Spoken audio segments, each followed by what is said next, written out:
Oh, it's time to come back to the Misfits for Halloween. So, get ready. Oh, you fiends.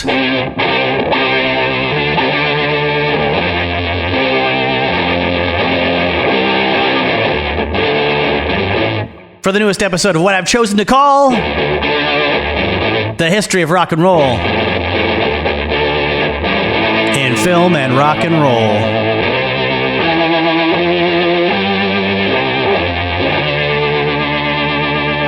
You may call it what you like. Now, of course, I did a Halloween episode last year with the Misfits, and I figured I would do more soon after, and life had other plans. I got off on other tangents and did a whole lot of other episodes and thought, well, I'll get back around to it before October next year, I suppose. And here we are, and I have one for you today and another one coming up because I kept finding more movies I wanted to cover related to the Misfits. So, what we're going to do today with this episode, I don't have over how many days you decide to listen to it, is we're going to cover Die, Die, My Darling and Horror Hotel. Two of my favorite songs by Misfits, and one good movie that's fine, and one really cool movie that's pretty boss. But I hope you're having a good October. Even if you're not listening to this in October, I hope it's good enough for you to listen to other times of the year as well. Of course, it's not specifically Halloween-y necessarily. It's not like the Charlie Brown special where you just have to watch it that time of year. And I think you're going to find this episode bounces around with the narrative more, it plays more with the timeline of Misfits because the interesting interviews I've found that give you more insight into the minds of personalities and workings and doings of one Glenn Danzig and one Jerry Only really take you all over the map when it comes to their different versions of the same stories. So let's dig in with the unifying factor, which is the Doyle aspect of the story.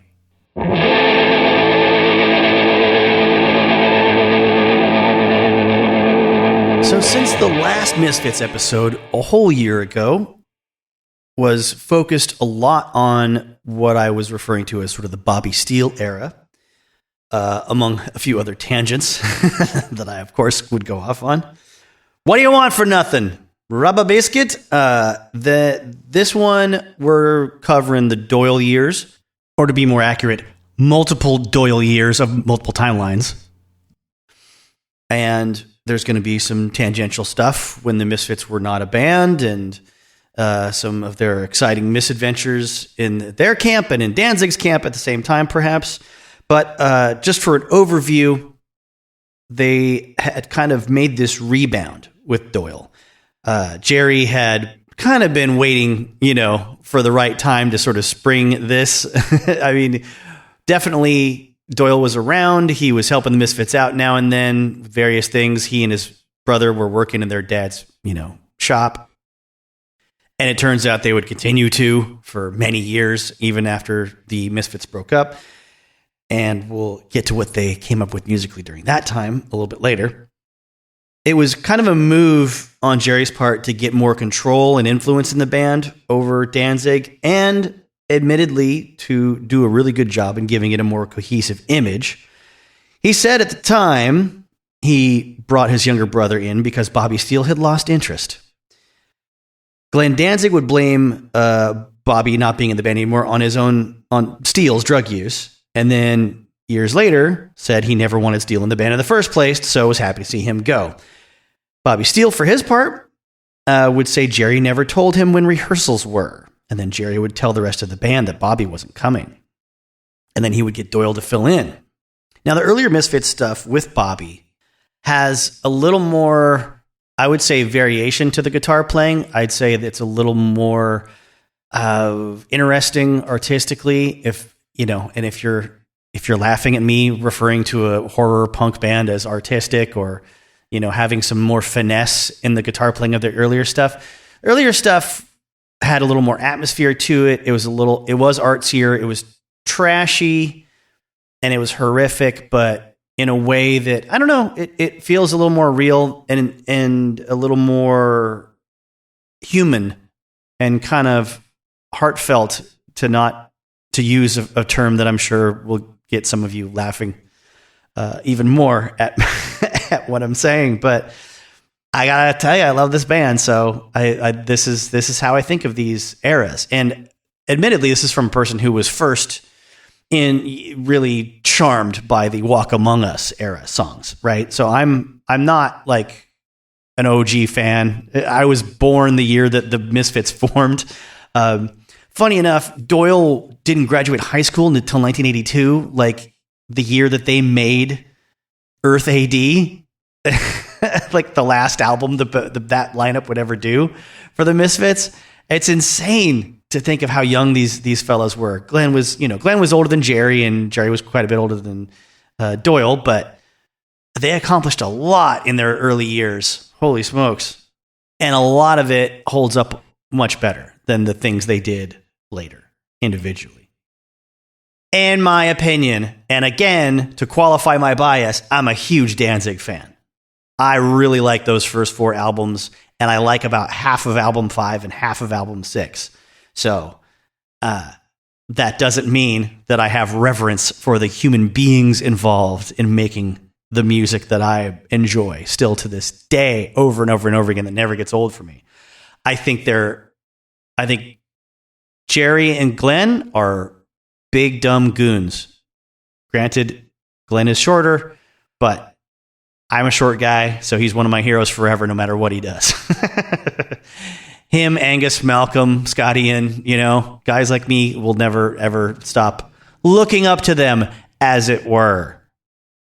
But back to the songs and Doyle's influence. Glenn would claim Doyle wasn't really able to play guitar that well because his hands were too big, and he says they had to simplify the song structures for Doyle to be the guitarist. They didn't even start playing out with Doyle very much or very consistently until late summer 81. So he's still a junior in high school at that point. This is the change that marks a shift into simpler material, straight ahead, more punk rock, and more structured and some might say predictable than the previous stuff. I still think every single thing they did during this era is a perfect song. Every single one of those tunes is perfect. The impression I get about this time of transition for the Misfits with Doyle coming in is, this rebound happens when there's younger, more hardcore audiences coming to shows. And Misfits initially, they get some pushback, they get some confrontational audiences because they're not into the whole like plastic skulls and eye makeup or whatever. There's, a younger, more militant set of people coming to some of these shows. It's a similar thing that, Slayer went through when they started playing more gigs up in San Francisco early on. They were still doing the black eye makeup thing and the sort of outwardly satanic stage props and things. And the crowds and the bands up there were like, you don't need to do that bullshit here. Knock it off. It's dumb. And the Misfits don't go changing their style necessarily. But they do end up making some pretty smart choices about what kind of bands they're going to play with, endearing themselves more to the hardcore audience, playing venues that make the most sense for them to sort of, prove themselves, let's say, all over again.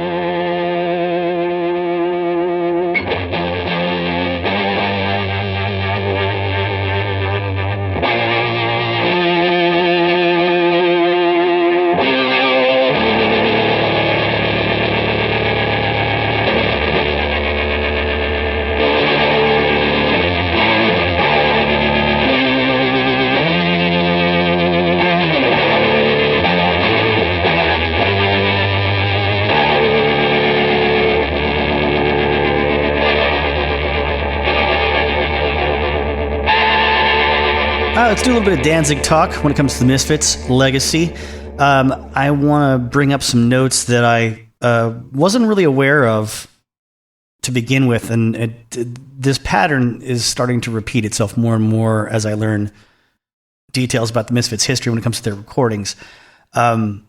I didn't know Danzig put out his first solo record about a year before Walk Among Us. It was a single called Who Killed Marilyn? And of course, my introduction to Who Killed Marilyn was the Misfits box set. So I just assumed everything in that box set was officially Misfits released and done by all the members of the Misfits or whoever was in the band at that time when the recording session happened.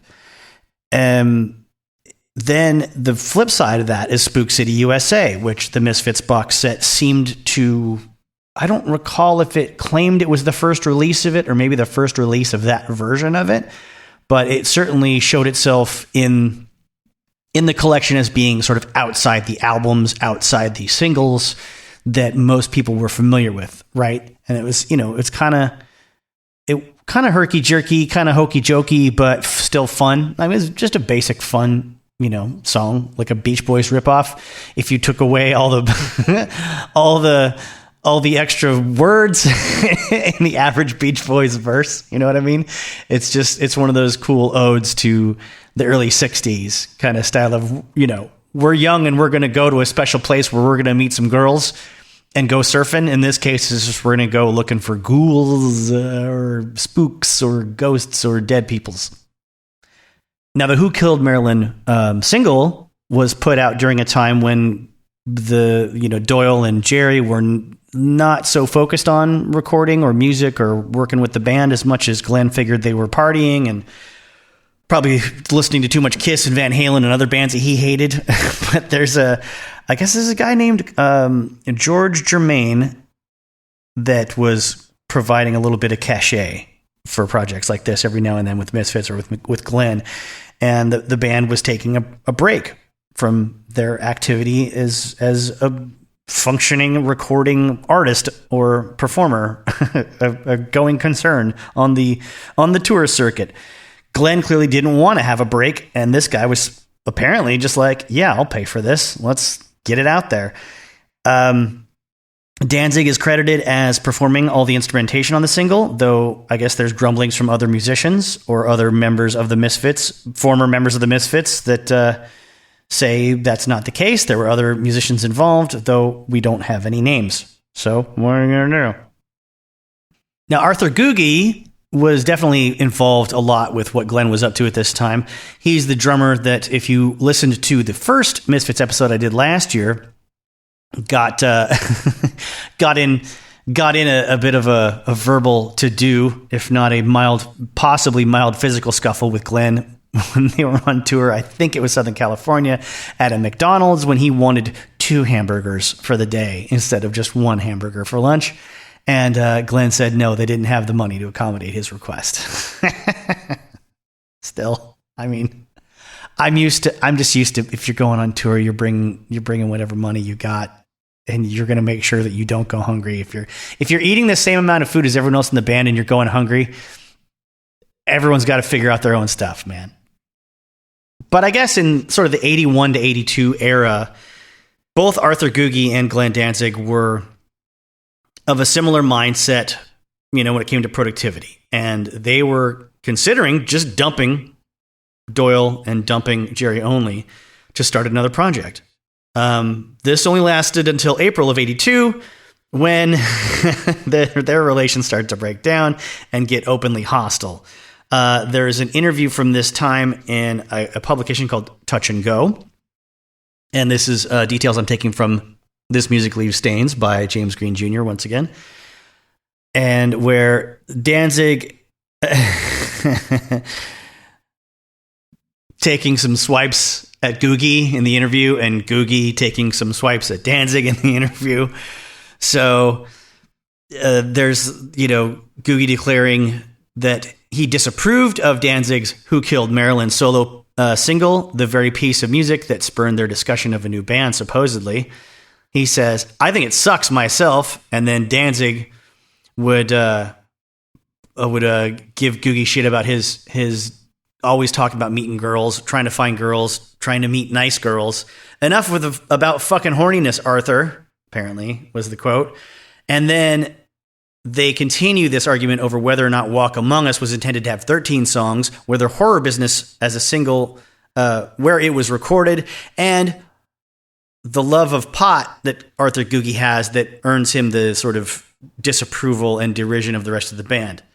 And, Arthur's talking about lighting up a joint outside of Club 57, and they all start, people start saying, oh, reefer sucks and all this shit. Glenn breaks in and says, good, they should have killed you. Another straw upon the proverbial camel's back at this time was the entire band being completely revolted and disgusted at Arthur's assertion in the van one day that he would happily blow himself if he was, flexible enough to do so. I guess there was a letter from Glenn to the singer of a band called Meatmen, Tesco V, around this time period. They were writing to each other, and Danzig had to tell the story about it because he was so gross and weird and bizarre to him. Everybody in the van went, what? He writes, and so he repeated it, and we kicked him out of the van. As Green Jr. says, the singer clearly construed Googie's statement as homosexual desire, which, as several press pieces from the era prove, is something for which Glenn Danzig had little tolerance. Okay? See, I'm not just... You'll get me crapping on Jerry Only a lot later in this episode, but I wanted to balance things out by, bringing up some of Glenn's maybe slightly homophobic tendencies from the era. I don't know how well some of us would come out as far as on what side of history we would be, right or wrong, if we grew up in the New Jersey in the 70s in a very, very anti-homosexual, super macho kind of environment. But I think it's worth pointing out this stuff because he wanted to say these things in interviews. So a 1982 interview with Flipside that Glenn calls he calls San Francisco fucking homo land, where, quote, everyone's pushing it on you, or homosexuality on you, implied. You go to the supermarket to use the phone and it's, ew, yuck, makes a kissing sound. Fuck you, leave me alone for 5 seconds. You got to extrapolate a lot from that. Like, he wants you to just, like, you know what he means, right? Is sort of his mentality. Like, okay, well, you're going to the grocery store to use the phone.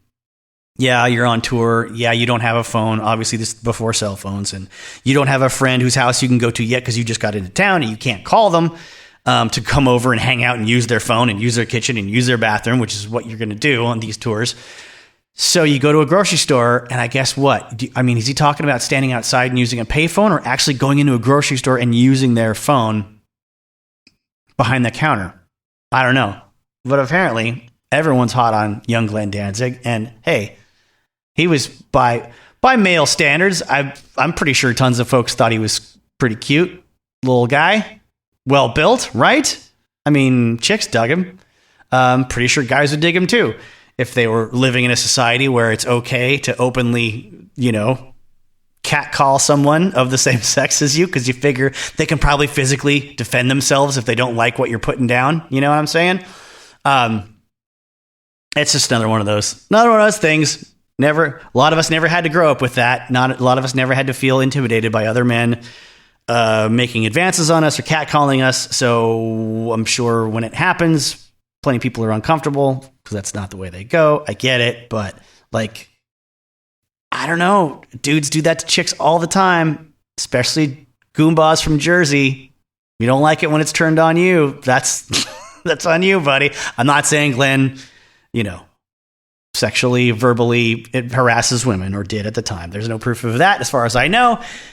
But you know what I'm saying. It was accepted. Guys could do that, and nobody batted an eye. It was like, oh, what's your problem, honey? That kind of an attitude.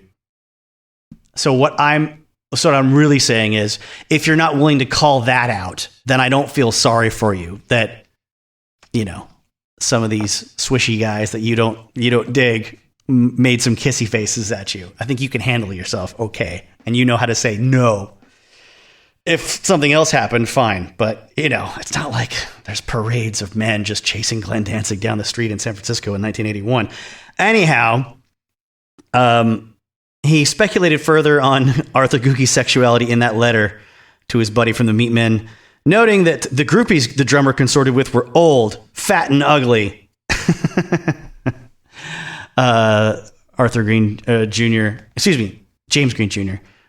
Notes there that disheartening sentiments from a member of an allegedly more liberal-minded music revolution, but not terribly surprising considering the time period and geographic location in which the Misfits were bred. Got to agree. So, to wrap that up, I think it's really cool that Glenn took on that project himself. The Who Killed Marilyn Spook City USA A and B side. Not cool that he was so obsessed with other people's sexual, not even lifestyle or proclivities. Just couldn't take a joke or couldn't handle the fact that somebody in his band would want to blow himself. Like, I think most guys would want to blow. If we could, we would save a lot of money. The old Bill Hicks joke about, ladies, if us guys could suck our own dicks, trust me, you would have come to this club alone tonight.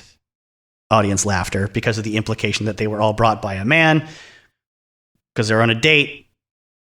Laughter dies down, and he finishes by saying, in front of an empty stage. Larger laughter because everyone realizes, yes, he too would be at home sucking his own dick.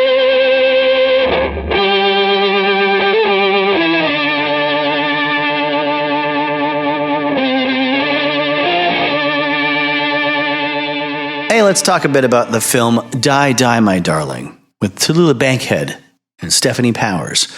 Written by Richard Matheson. Richard, I am a legend, goddammit, Matheson. And Anne Blaisdell.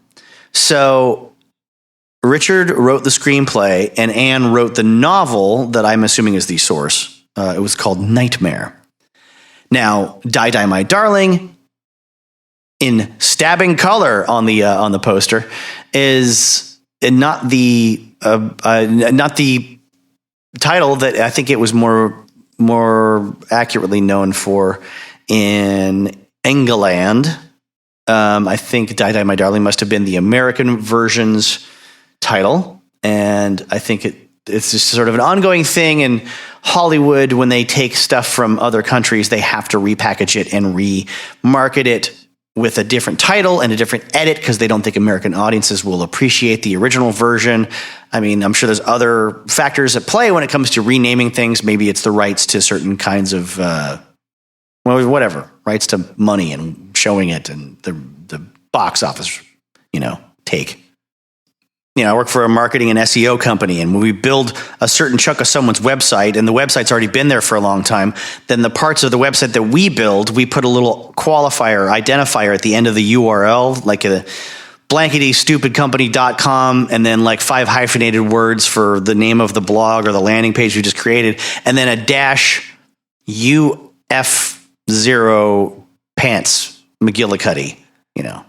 Usually it's like a 3-letter indicator that this allows us to track the traffic separately from the rest of the website a lot easier. We can filter the Google Analytics data in a way that's easy for us to just show you in a report. Here's all the stuff that we've done for you so far, and here's how well it's doing. I'm going to kind of assume that marketing back in the 50s and 60s worked similarly when it came to distribution of a film that originated in another company at another studio in another country.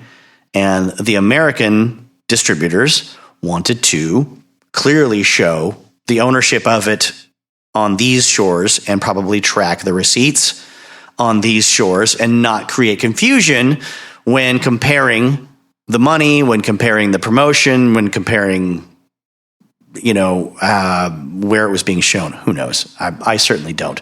Someone, if you're in the movie business in the 1950s and 60s, please call in. So the movie came out in 1965 as Fanatic. It was Die, Die, My Darling in the United States. Directed by Silvio Nerizano for Hammer Films. Fuck yeah, Hammer Films. Donald Sutherland actually appears in this film in a supporting role. The main plot concerns an American woman portrayed by Stephanie Powers, a total fox. Holy smokes. She maintains throughout all the terrorizing in this film, she definitely maintains a certain amount of poise and amazing hair and makeup and composure that is completely unbelievable. And Tallulah Bankhead is fantastic as the evil mother of Stephanie Powers' character's deceased fiance. And it's just about her going to visit the mother of her deceased fiance one time before she commits to an engagement with another man in the present day. And I must say, he's a douchebag. And he's a douchebag at the beginning, and then we don't see him, and then he's a douchebag at the very end too. But it just seems like it's okay. Like the culture at the time is okay with him being very controlling and overbearing and telling her to do what he says and to go where he goes, whether she likes it or not, and telling her to shut up, things like that. It's a little unnerving. But if you want to contrast that with most of the actual picture, it is dominated by two very strong female actors doing their thing in a suspenseful film. It's not a good horror film. It's not a good murder film. It's just a suspense that takes place in this sort of like country farmhouse environment. So it's not even, unfortunately, it's not even claustrophobic. The lighting is the same throughout. The wardrobe colors and the colors that you see, the lighting is the same throughout. So there's no dramatic changes as you go through it. There's no point where, like an Italian film of the 60s, it gets nasty with the lighting, or ominous with the lighting. It's all pretty much broad daylight in very well lit rooms in this like farmhouse that's very nicely decorated. And it becomes clear very quickly that the main crux of this is like Stephanie Powers doesn't get to leave. And it's not a terribly original idea. But I do think it may have been fairly original or unusual to do this long of a story with, the dominant forces in the story movement just being two women. And I think that's one of the things it has in its favor. But again, for a scary movie, for a Halloween movie, for a dark, ominous movie, it's going to miss on all of those counts. It's not great for that mood. So not a lot of fun, really. But I will say it does, while being kind of predictable, it's one of those like an unknowing person shows up to do the right thing, and every step of the way, more and more and more of the conspiracy to take away their freedom and probably take away their life kind of closes in.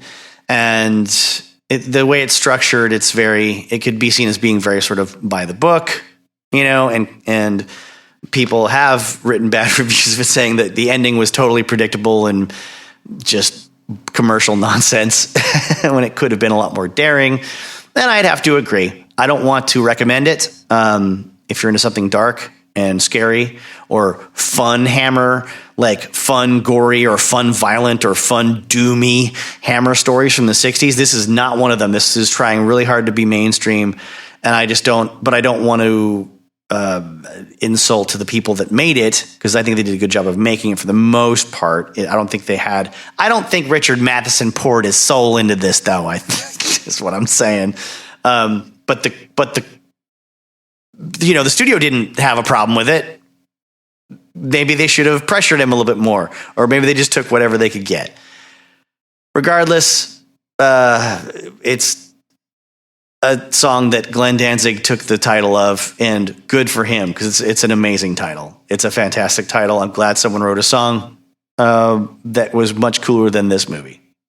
And speaking of music, I neglected to mention the main factor that makes it really difficult to get into this film as something suspenseful and scary is the intro title music that carries on throughout other parts of the film as well. Even if it wasn't used later on in the film, I still think the introduction of it during the main titles ruins your whole perception and of the tone of the story. It's very hard to take seriously after you hear this like soundtrack that sounds like it would have been on a Chuck Jones cartoon. Thank you, neighbors, for that noise. Here, have a listen and let me know what you think.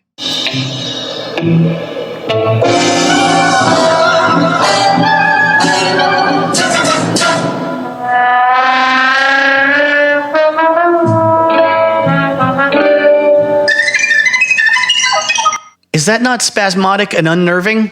And when you watch it in conjunction with the visuals, it's even more pronounced. But I'm just talking to break this up a little bit so I don't get any sort of weird copyright strike, because I know you got to pay to watch this movie on YouTube.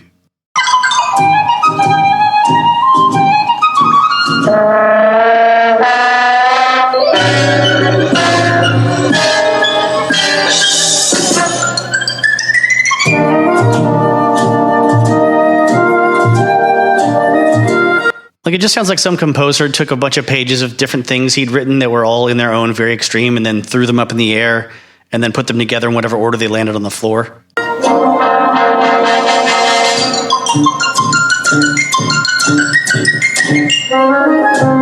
And again, I didn't edit any of this except for to interject myself talking. If you took all of my little talking bits out and ran those files, those waveforms together, you would get exactly what you see in the opening titles of this film.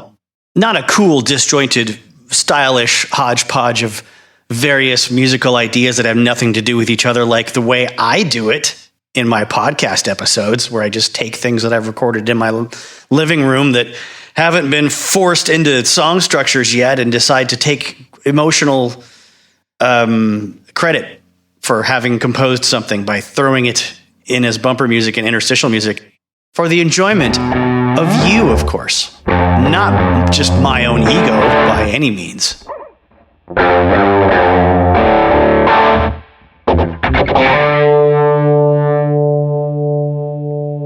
Right, we got to talk about Christ the Conqueror. No, not me trying to convert you to the way and the truth and the light of the Lord and Jesus, Savior Christ person. Not me leaving a pamphlet on your door. Not me inviting you and your kids to come to the service or the youth group. I'm talking about a band that Doyle had with Jerry Only, and they paid a singer from Wing Van Malmsteen a couple of grand to come sing tracks on an album that didn't actually get released for many, many years. I guess it was a 5-song EP in 1990. It is available on the YouTubes, maybe other places, in its entirety, in its full glory. And my goodness, it is a thing that happened and can be listened to if you so choose. I never understood why so many people, especially in music press and the world of punk, made fun of heavy metal relentlessly. When I got into heavy metal in 1992, and a couple of punk bands soon after, the main one being the Misfits, never knew why I was the target of so much derision, because I was listening to bands that, hey, if you don't like them, you can deride them. Metallica, Megadeth, Slayer, Anthrax. But I didn't realize how many years full of crap young people had to sort of sift through at the local record stores and, when it came to heavy metal. And Christ the Conqueror is right in line with that kind of shit that most punk rock fans would definitely make fun of for days and days and days on end if they had ever heard it at the time.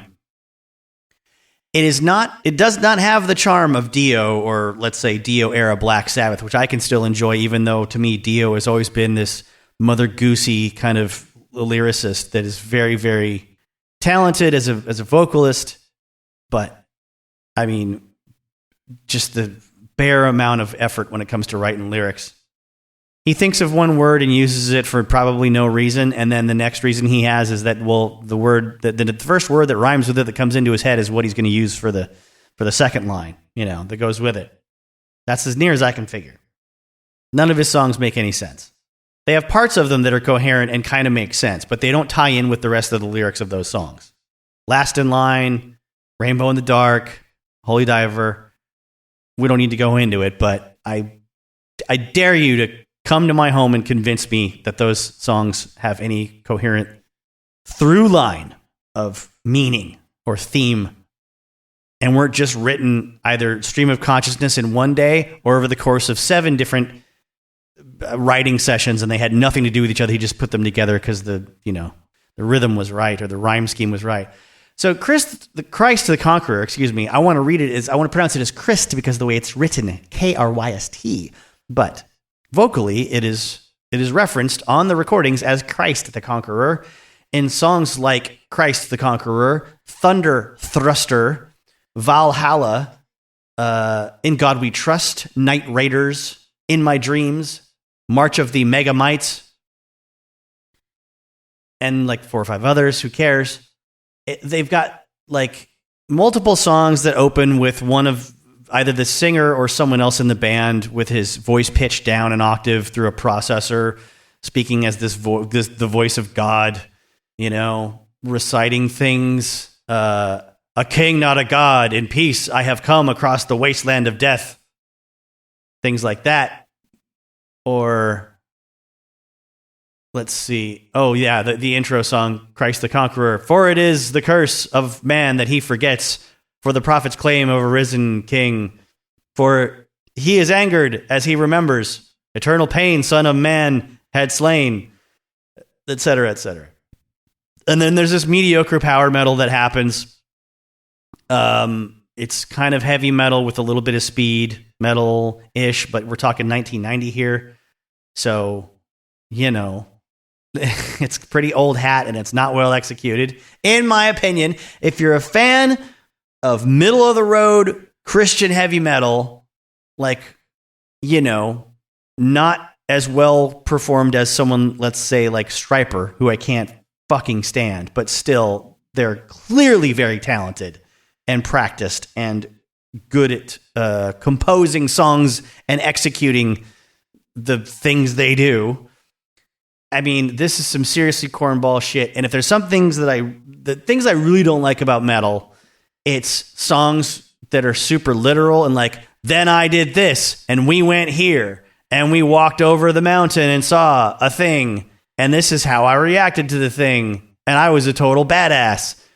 This is the stuff that I can never, ever, ever get into. Like, say, lyrics from Thunder Thruster, the aforementioned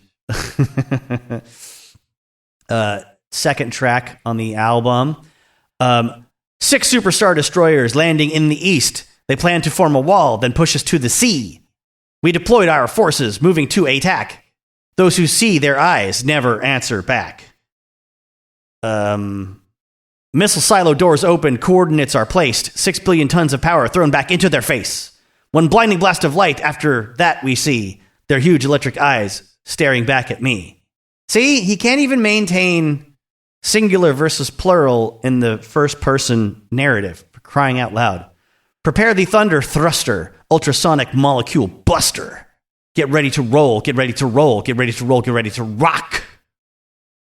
Everything I just read is everything I hate about heavy metal lyrics across 6 decades worth of heavy metal lyrics. That's some of the worst I've read. I know there's worse out there, but I wouldn't have found this if I wasn't such a Misfits fan.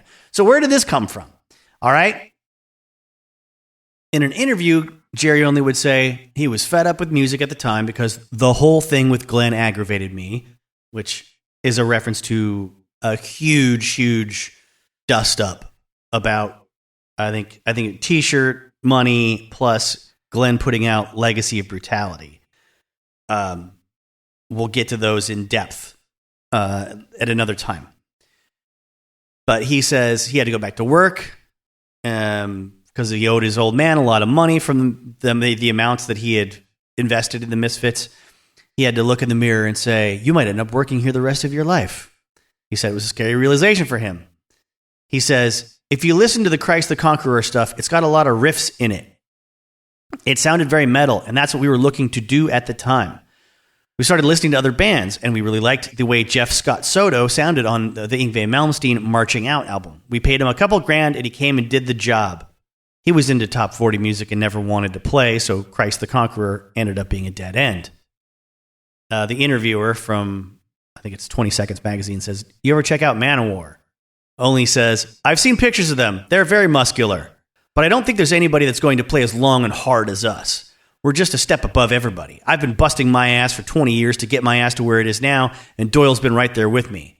The music speaks for itself. I think this interview was like around the time of American Nightmare, or no, the first album with Michael Graves, like around 95-ish. The music speaks for itself. You've got Metallica and Guns N' Roses covering our songs, a tribute album. Everybody knows who we are, but everybody has a misconception of what we are.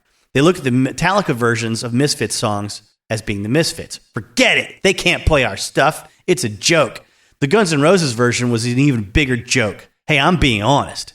The tribute albums, there's a lot of good versions of those songs out there. Nobody can play our stuff.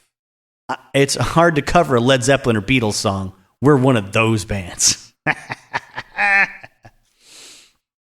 All right. He goes on and on and on. Thankfully, the interviewer gets him to talk about some other stuff that's more interesting as far as the Misfits history, and I'll probably dip back into that a little bit later for other specific points in the timeline I want to cover. But there's also more details about the whole Christ the Conqueror era that I'm pulling out of This Music Leaves Stains, The Complete Story of the Misfits by James Green Jr. Now, Jerry has rechristened himself at this time in 1990. Mokavius Christ, Mo the Great for short. Jerry only spearheaded a Viking-themed heavy metal act with Doyle, this is straight from the text, called Christ the Conqueror. Joined by fellow Lodian Jim Murray on drums, Christ the Conqueror embraced a galloping power metal sound a la Halloween or Manowar. The overt Christian themes were difficult to ignore, however, not only in the band's name, but on their singular release, 1990's self-pressed Deliver Us From Evil EP, which boasts songs such as In God We Trust and The Trial of the Soul.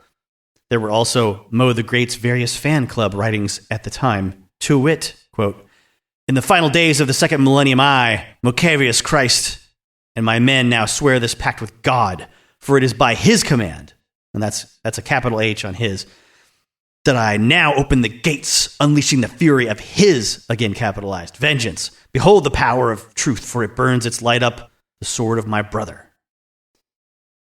Jerry also says, "We don't want people to come out and say, yeah, they were great, but they're into that devil shit. That's not it. All of our songs are about going out and chasing the son of a bitch. That's what it's all about. If I made Christ with a C, people are going to say he's making fun of God. We've come in his name to do the job." Again, capital H, his. Oh, God, that's douchey. That is really douchey. And that's my personal bias. If you're not down with making fun of corny Christian heavy metal, I apologize, but thank you for listening. I don't know what to tell you, man. Glenn Danzig is a corny motherfucker, and he doesn't even know it. Jerry Only is a corny motherfucker, and he doesn't even know it. And I'm saying that about them both for completely opposite reasons. They both have very, very overinflated egos and they're big blowhards. And I still love some of the stuff they've done that I continue to enjoy listening to. So, doesn't mean I'm not going to have a good old laugh when they're being windbags or when they're putting out shitty music with shitty lyrics. With Glenn, it's just overinflated sexual ego. And then with Jerry, it's overinflated macho bullshit ego, you know? I mean, I was listening to an interview with Garth Ennis recently on the 2000 AD podcast talking about, the first comics he ever read were 2000 AD and science fiction comic books that made their way up to Northern Ireland where he lived. And he said the reason why so many of us that went on to Vertigo Comics in the late 80s, early 90s, it changed, I'm paraphrasing his words. But the reason why we were so different and we were embraced during that time and helped change things, like people like Alan Moore and Neil Gaiman and him, and Grant Morrison, many others, was that their first comics, because Marvel Comics and DC Comics didn't have distribution into certain parts of Scotland and Ireland in the 70s, like these young guys, their first exposure to comic books, as he said, it was not some kind of pre-adolescent male power fantasy, which is essentially what most, if not all, American mainstream comics were. So because they didn't grow up on, Superman and superheroes in general, they came to those mainstream publishers many years later with a totally different original spin and a very wicked sense of humor and a sort of brutal way of I don't know, approaching violence, let's say, that they weren't used to, and it sold like crazy because young American people that were the right age to get into slightly more adult comics at the time responded well to it. And I'm saying all this not just because it's fresh in my mind from listening to the interview, but clearly that's the kind of thing that would be totally lost on Glenn Danzig if you've ever read any of his comic books that he's written, or a lot of his lyrics, especially later in his life, and looked at his videos and album covers later in life. And I could say something very similar for Jerry Only. Just Jerry doesn't have like pentagrams and tits involved in what he's presenting, which is almost worse, I think, because there's nothing to enjoy that for someone like me. It's just self-righteousness. It's like eat your Wheaties and say your prayers and take your vitamins and follow me to glory. I am the one. I am the way. It's all, and there's so many lyrics about just like battles for, I don't know, battles with swords, and there's a set of lyrics.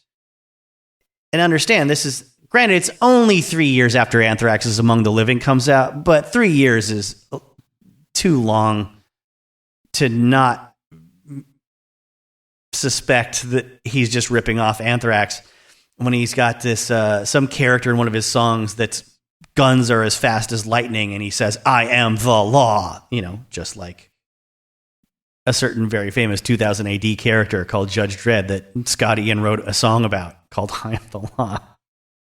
His name is Judge, last name is Dredd. If you cross him, you'll wind up dead. I'm not a big fan of Scott Ian's earlier stuff when it comes to being super literal about just like, I'm a person in a Stephen King story or a comic book, and here's what I'm going to do. Anyways, that's another tangent. I don't apologize for it, but I will move on. Move on from Christ the Conqueror now? Nope. Bobby Steele was one to question how valid this dedication to the Holy Spirit or to the resurrection and the powers of Jesus Christ was. He claimed they're about as born again as Anton LaVey, speaking of Doyle and Jerry in 1992 in an MRR interview. Now, Bobby Steele, as I mentioned on the first big old Halloween episode about the Misfits, he kind of rubbed me the wrong way in interviews in the modern day with his Jesus t-shirts and his, wanting to be very clear that, he didn't want to hang around too close with Glenn Danzig because back then he was wearing an earring in his right earlobe, and that meant you were gay. So it's funny to me that he's like setting himself up as the moral sort of the arbiter of like, well, who's actually holy enough? I don't know. Is it because in 1992 he wasn't that religious and thought it was funny, or because in 1992 he was as religious as he is now? Who knows? That's the least interesting thing about Bobby Steele, I suppose. I don't know why it gets under my craw. Under my craw? It's under my skin, and it sticks on my craw when people criticize their former friends for, I don't know, not being religious enough. The kids today have a word for that. It's called gatekeeping. I think Jesus Christ would have been against that sort of thing, except for the times when he says explicit stuff like, oh, a camel has a better shot of going through the eye of a needle than a rich person has of getting into heaven. Okay, so that is literally pretty close. I mean, that's as close to literal gatekeeping while being spiritual gatekeeping. So maybe I'm wrong. This is why I don't have these conversations. Why am I having it with myself right now? I'm bailing. Back to the whatever's left to wrap up here on Christ the Conqueror. The band never managed to employ a full-time singer, as Jeff Scott Soto, the vocalist who sang on Deliver Us from Evil, was under contract to Swedish guitar sensation Yngwie Malmsteen at the time and could not commit fully to another project. In fact, Soto couldn't even legally be credited on Deliver Us from Evil's liner notes. The vocalist listed on the sleeve is, in fact, Christ the Conqueror. This is from the text again. This music leaves stains. Christ also never played live, partly because of the sticky finger situation, but also because Jerry Only was adamant the new band would never succumb to the perils of being an opening act. Read, they only wanted to headline. Only refused to entertain any record contract that didn't include big money for videos and merchandising. In 1990, the bassist claimed that no less than Atlantic Records, home of Led Zeppelin, initiated the kind of deal he was looking for, until the company discovered he had zero control over the Misfits' back catalog. No comparable labels came calling for Christ. Apparently, as the full album the quartet recorded remains unreleased, though the material has been bootlegged and passed around the tape trading community for years by curious Misfits completists. Regarding Christ's relative quality, there is certainly more acutely cringe-inducing heavy metal hailing from their time period, though none of it has the same pedigree. It is difficult to believe the same musicians who played on such authentic Misfits songs as Hate Breeders and Astro Zombies are responsible for a Jesus-themed Viking band with songs bearing such names as March of the Megamites and Thunder Thruster. The mind also staggers when one realizes Deliver Us from Evil was released 2 years after the first Nirvana album. Grunge clearly took its time, clubbing heavy metal to death. And the final paragraph in the book on this subject. And so it came to pass, the first chapters of the Clinton decade rolled by and Christ had conquered nothing, not even the proposed comic book that was to coincide with their ultimately unreleased debut album. The project flatlined completely shortly after Deliver Us from Evil's January 1990 release. In an angry all-caps fan club missive announcing the end of the Doyle fan club, what only renamed the Fiend Club following the Misfits' 1983 breakup, that also read like a makeshift obituary from his latest musical project, Jerry Only wrote, "Strength comes from the will to stand against fear and evil and to strive for the right regardless of the pain. This project has lost a lot of money, but that does not mean it is a failure." Only ended the letter promising an early 1991 release for the Christ's Unnamed LP. That never happened. Christ the Conqueror's debut album stayed in the crypt. The only public appearance from the Caiafa brothers came in 1991 when Doyle and younger brother Ken were inadvertently caught on camera during the ABC network's televised interview of the first person in line for the Super Bowl 25 outside Florida's Tampa Stadium on January 27. Doyle and Ken were second and third in line. Their beloved New York Giants would clinch the trophy that night in a harrowing 1-point victory over the Buffalo Bills. The failure of Christ was just as well. A more complicated task loomed on the horizon for the Caiaphas, albeit one with a potentially massive financial reward. Which I'll get into. Not here, not right now. The legal battles in the 80s and 90s are pretty amazing to read about. And I had to reflect today that there is so little when it comes to like definitive biography material of the Misfits, because they had an amazing run in the era before Danzig left, but they only put out like a couple albums and then a ton of singles during their time. And there's not this like 10 album slew of touring and promotion and press and different eras to talk about the way you do Led Zeppelin, The Doors, Radiohead. And I mean, obviously Radiohead put up more than 10 albums by now, right?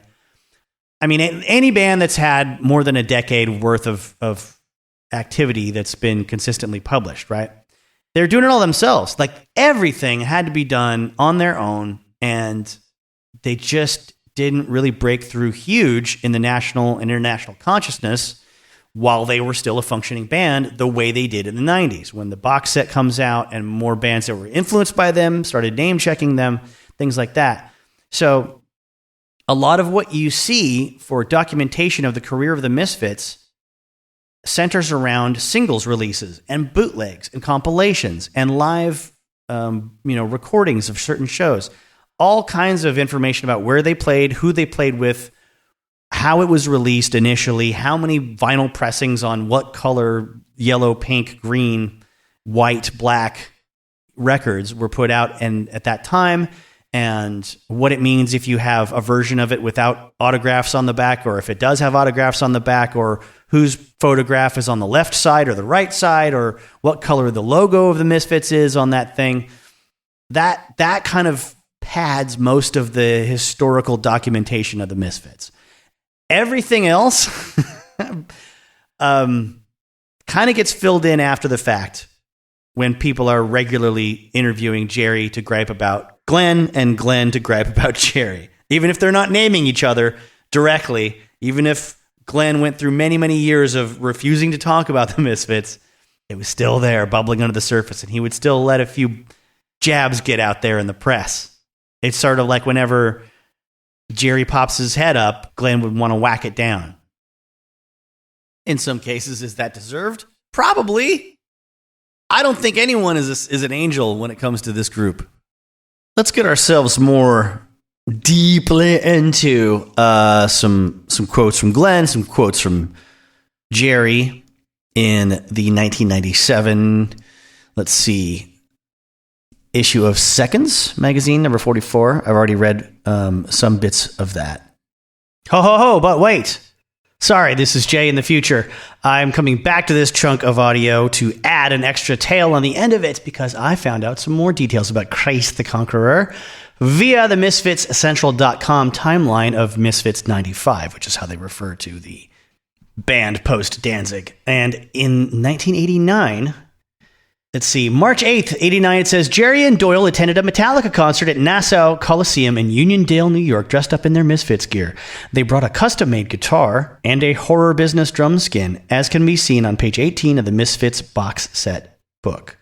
For Kirk Hammett, as well as Max's Kansas City promotional posters from 1979 and a demo copy of the unreleased Christ the Conqueror album. Parentheses, featuring the song Wherever I Roam, for the rest of the band. In return, Jerry and Doyle received seats far from the stage and were heckled by security. Mysteriously, the next Metallica album included a song called Wherever I May Roam. And then the next bit that was the real reason I wanted to pop back in here. 1989, there was some reaching out to a fella who is known to many as the lead singer of The Damned. Yes, Mr. Dave Vanian himself, in an interview in spring of 89 with the magazine Lively Arts, issue 12, said he had been invited to join Christ the Conqueror. He says, well, okay, let me clear this up. The timeline on Misfits Central says Jerry invited Dave to join Christ the Conqueror. The actual quote from Dave is, I'll be seeing Jerry in New Jersey next week. And he says that the Misfits have, notice he said, the Misfits have 14 new songs that are really good. He wants me to work with them, but I don't know if I'm going to be able to. He's asked me several times to do something with them. Oh, to have been there if that meeting actually took place. Right now, this next chunk is going to be Green Hell and my review / real-time reactions to it. And then we'll get back to some Danzig, we'll get back to some Jerry, and some Jerry and some Danzig.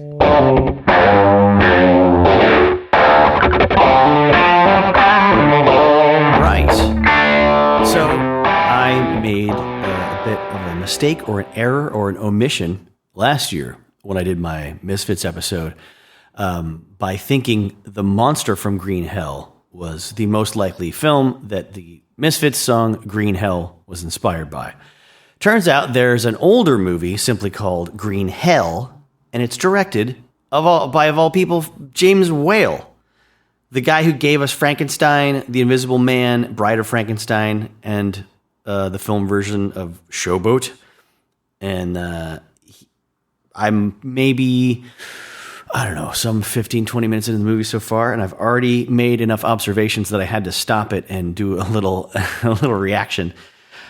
I have to say that for a Vincent Price film, it's unusual to see him in an ensemble cast like this. He's sort of a supporting character to lead character status. He's not what the film is built around or the narrative is built around. It's built around a group of American explorers in the jungle. If the film gave a title card that explained where this jungle is, I missed it, but I'm going to look up more information as I go along.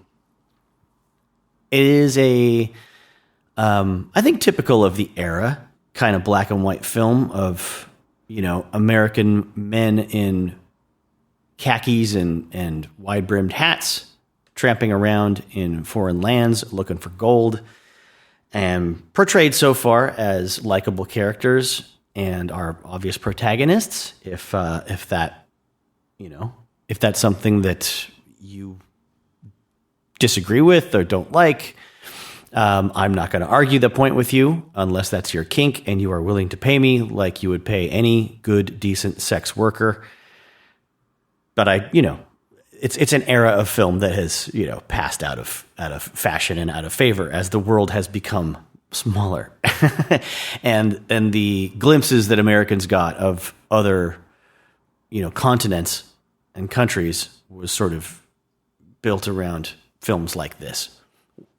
There's a little bit of a Casablanca or To Have and To Have Not kind of vibe, those Humphrey Bogart films where Humphrey Bogart is one of a group of Americans in a foreign land, and you can kind of tell your more sympathetic, heroic characters by how well they integrate with the people around them and how well they treat them, how they treat them as equals compared to the bad Americans that don't do that and are there to just take advantage or do crimes and such.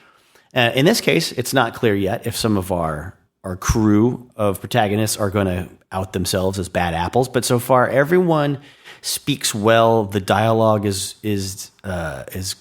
excellent.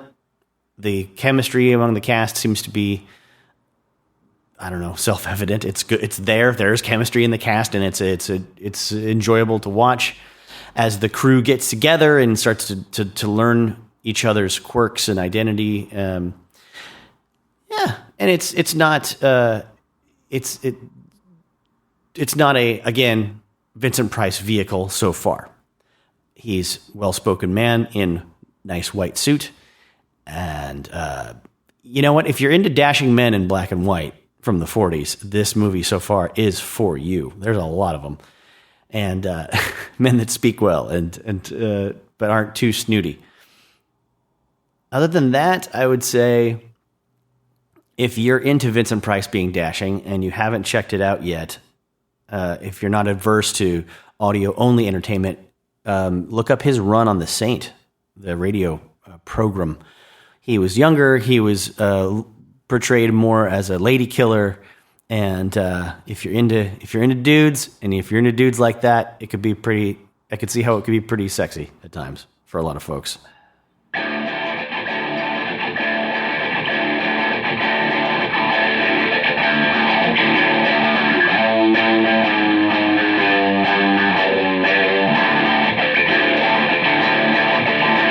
Okay, 2 developments have taken place that I have to record here. Number 1. The crew finds some ancient ruins, like a temple where they are going in search of gold artifacts to plunder and take home to America, no doubt. And the Texan character must have uttered for the first time, I would assume in cinema history or popular culture history, and we're talking 1940, so we're only about 18 years away from this being 100 years ago. The first, I'm going on the record and staking $20 on this being the first time someone said, "This place gives me the creeps." Now, if you can refute that with evidence, call in now. The other thing I wanted to mention is that this clearly, this movie could easily be categorized as an influence on the Indiana Jones franchise. There's guys with hats going into ancient ruins and stuff, and then there's booby traps. Also, they have natives with them that start sort of singing and chanting a low, I don't know what you call it. It's like a song or a spell to protect against evil spirits while they're in there. So you get this like American explorer looking for artifacts, and then the sidekick sort of characters vibe going on. The advisor, as you would have in certain Indiana Jones stories when we're counting the old Young Indiana Jones TV shows as well. I say that because I remember that being a thing. I can't think of a specific episode where that took place, but think about the intro to the first Raiders of the Lost Ark, and you get this guy who's charging ahead of the group of explorers, and he goes over this ridge, to see what's on the other side. And someone says, be careful or slow down. And boom, he gets shot in the chest with 2 arrows from a booby trap. Arrows that are most likely tipped with venom from a local breed of snake that can keep a man in agony for days, wasting away until his death.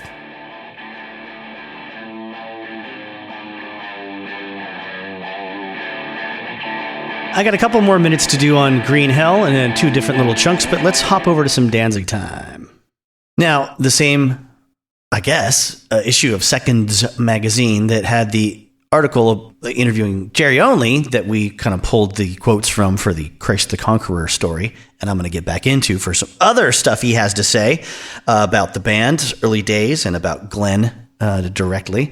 It has an interview conducted by a guy named Stephen Blush, who was a name I've seen a lot in various, I can't remember all of them, but yeah, lots of magazines with people that I give a damn about, and want to read their thoughts. And it's page 34 to 44 of that issue of Seconds magazine. It says, Glenn Danzig is at the lowest point of his career. Last year's Black Acid Devil album on Disney's Hollywood imprint. So this is 97. I think earlier in the Christ the Conqueror conversation, I might have been saying this was like somewhere in 94 or 95, but we've kind of nailed it down now. Sorry about that lack of detail at the beginning. On Disney's Hollywood imprint was a total flop. The ensuing tour did even worse. For your narrator's part, I saw them on tour with the first traveling version of Ozfest. The first Ozfest in question, was a one-time event, I believe, in Phoenix, Arizona. And then the following year, they took it on the road with 4 bands. Biohazard, Sepultura, the last time they would perform as their, original classic lineup on the Roots tour. And then Danzig with his brand new, non-classic for the first time band, featuring Tommy Victor from Prong. And the drummer that would go on to become a pretty long-term member of Queens of the Stone Age. And somebody on bass. I'm really sorry, I don't remember your name. The guy that's on bass on the Black Acid Devil tour. I don't think you're listening to this. I don't think anyone that knows you is listening to this, so it doesn't matter. But I had a blast. I was a newly minted Danzig fan, and I was enjoying buying their old CDs at pawn shops in downtown Renton, Washington, because nobody gave a damn about Danzig at that point. And I suddenly gave a lot of damns about Danzig and was pretty happy about paying $3.50 for a copy of Lucifuge. Anyhow, back to the interview. After 21 years of important recordings, Glenn was back to square one. He should be huge, after all. Wasn't he the lead singer of the Misfits? Hadn't he become a latter-day heavy metal icon? And weren't all of those metal fans supposed to be loyal? Opening acts on Danzig tours who went on to fame and fortune include Soundgarden, White Zombie, Marilyn Manson, Typo Negative, and Korn. Ouch. Now, I'm skipping a lot of the preamble. He's giving you, Marsh is giving you a big old sort of, or Blush, not Marsh, excuse me, Stephen Blush, is giving you a big old rundown of, what leads up to the present day with Danzig. And I'll include the link to this. It's a very, very long bit of text, and it's worth it, I think, to read. But I don't think you all need to hear me read it word for word. Oh, and here I get to feel like a jerk because he actually names the members of the band that I couldn't remember the names of. So Danzig, the band, to date, has included Eerie Von, Chuck Biscuits, John Christ, and that's the early lineup. Now we're moving into Joey Castillo is the drummer. I was thinking earlier. Mark Chaucy, I'm sorry. Tommy Victor and Josh Lazee. I think Josh Lazee is the bassist that I saw on Ozfest 97. When they opened for Ozzy with Joe Holmes on guitar, because it was the Osmosis tour, and Zach was out of the lineup at the time. Let's see. No makeup, no bullshit, just hair and muscle and male perspiration. Face it, you can't deny this guy. The band's self-titled 1988 Deaf American debut was a stripped-down affair, including let's skip ahead. into the commercial pinnacle of Glenn's varied recording career was the gold-certified 1993 live EP, Thrall, Demon Sweat Live, with It's Coming Down and the mega MTV hit Mother. The following year came 4P, a runic-inspired morass, which obviously went way over my head. And I wanted to mention that little bit because I just found out through another article, I think probably somewhere here or on another link, that 4P was a reference to some satanic cult or other that I had to go look up and learn more about. But also, I remember the Danzig website around 1997 or 8 having a post in the news section. It was Danzig/Verotic.com, because Verotic Comics was his company he was publishing his indie comic book stories, his funny books with. And it said, the title was like, what happened to the cover of Danzig 4P? For the life of me, I can't find that article anywhere now on the internet later. I suppose I could try for the Wayback Machine from 96, 97 and see if I could find that. Maybe I will. If you hear me talk about it later, I found it. If I don't, just forget I said this. But there was a big problem with the printing of the cover, and it looks blotchy and like a Rorschach test for reasons that were not intentional. Apologize to all Misfits fans that hate Danzig's solo career and are really, really angry at me right now for taking this long to get to the Danzig interview that's going to mention Misfits stuff. But I also think Rick Rubin is worth mentioning here, and I like what the author is saying in this little paragraph. Hooking up with Rick Rubin and the Deaf American Recordings label was a mixed blessing. On one hand, Glenn put out his most successful records with Rick. On the other hand, the music of Danzig became ghettoized due to its harsh AC/DC isms. Then again, Glenn hasn't exactly excelled as a self-producer and manager. All caps are your narrator's influence or emphasis, not the actual text. I just wanted to emphasize that. The inevitable split between the two mega egos was less than amicable, to put it politely. Rubin tried to put the emphasis on Glenn's voice. He saw the band Danzig as a vehicle for Glenn's powerful deliveries, while Glenn curiously saw his Elvis-esque golden throat as just another instrument in the mix. And I would like to go back to my Elvis episodes and point out that is how, in the early recordings, that's how Sam Phillips addressed the mixing of the balance of instruments on those early singles with Elvis's voice. It was so I can see how for Glenn, he doesn't want to do this thing that was done with Elvis's voice later in his career. He doesn't want to mirror that. He likes sitting where he sits, because when Black Acid Devil and Demon's Child 666 come out, he's in charge of the production, and he's got his voice down low in the volume compared to the other instruments around him. And this is a man that is supposed to be like the most egomaniacal, satanic douchebag in heavy metal, if you ask certain people. I think it's just a sign that people have layers and nuances and, hang-ups and misgivings. And you just can't necessarily accurately judge someone, especially who's had a 50-year career at this point. Is it 50? I made that up. I'm 44 and I was born in 77. So a 44-year career, let's say. So let me skip ahead some more to the setup. After all these years, I just don't know what to make of Glenn. He's alienated most of his friends from the early hardcore scene. He's disavowed his metal days. And to put it bluntly, most industrial kids could care less about Glenn Danzig. I spent 2 days with him, conducting an in-depth interview and making extensive plans for a symbiotic relationship between Seconds and Verotic. Only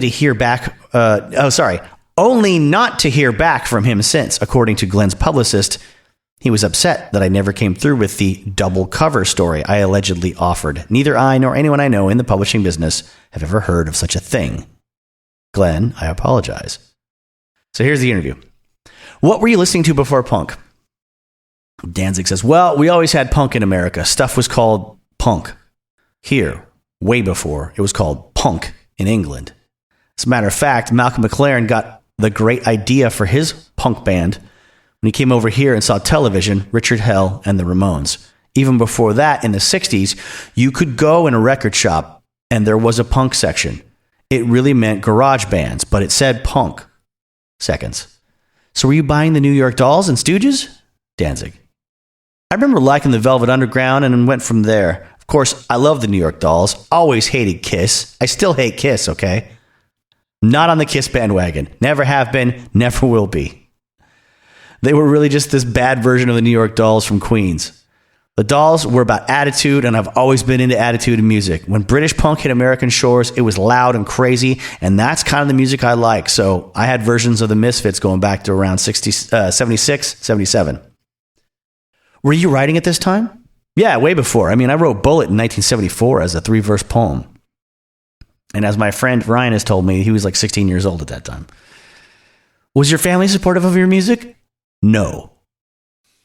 Period. There's nothing after that. What was the vibe at those first shows? We would shock people. Open mouths, dripping. I remember one show at CBGB. It was Jerry's first show, and he showed up in glam clothes, like shoes with platforms and open toes. And I was like, I'm not going on stage with you. It was hard getting people to understand what it was about. When did the full-on horror vibe arise in the Misfits? The B-movie thing just started happening because I did this deal to get us into the studio where I sold off the rights to the name Blank Records to Cliff Bernstein for 20 hours at Mercury's recording studios. Finally, the Misfits could record a real record. People heard Bullet and that other stuff, but we still recorded Teenagers from Mars and Return of the Fly. I was into the Mad Max movie, and I was trying to get those guys to see the movie. I wasn't happy. I didn't like the way my songs were coming out and what was going on in the band. I mean, Doyle couldn't play guitar. Jerry didn't practice his bass at all. I was already disillusioned. Was Doyle in the band because he's Jerry's brother? As far as Doyle being in the Misfits, Jerry didn't want Bobby in the band anymore. Originally, I didn't want Bobby in the band at all, but he was in the band. They wanted Bobby out and Doyle in. I said, look, I don't really care, but don't leave Bobby on anymore. I was teaching Doyle stuff on guitar and it wasn't working. His hands were just too big. Eventually, they didn't tell Bobby, so I told Bobby.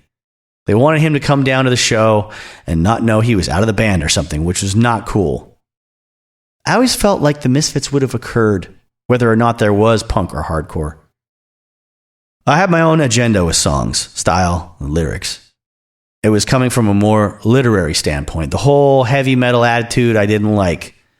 I wanted out of the Misfits and decided to do a new band. By the way, listeners, if you haven't noticed, I'm not doing a Danzig impression here. I'm just trying to play lower register so you can hear me go to high register when I ask the questions on behalf of Seconds Magazine.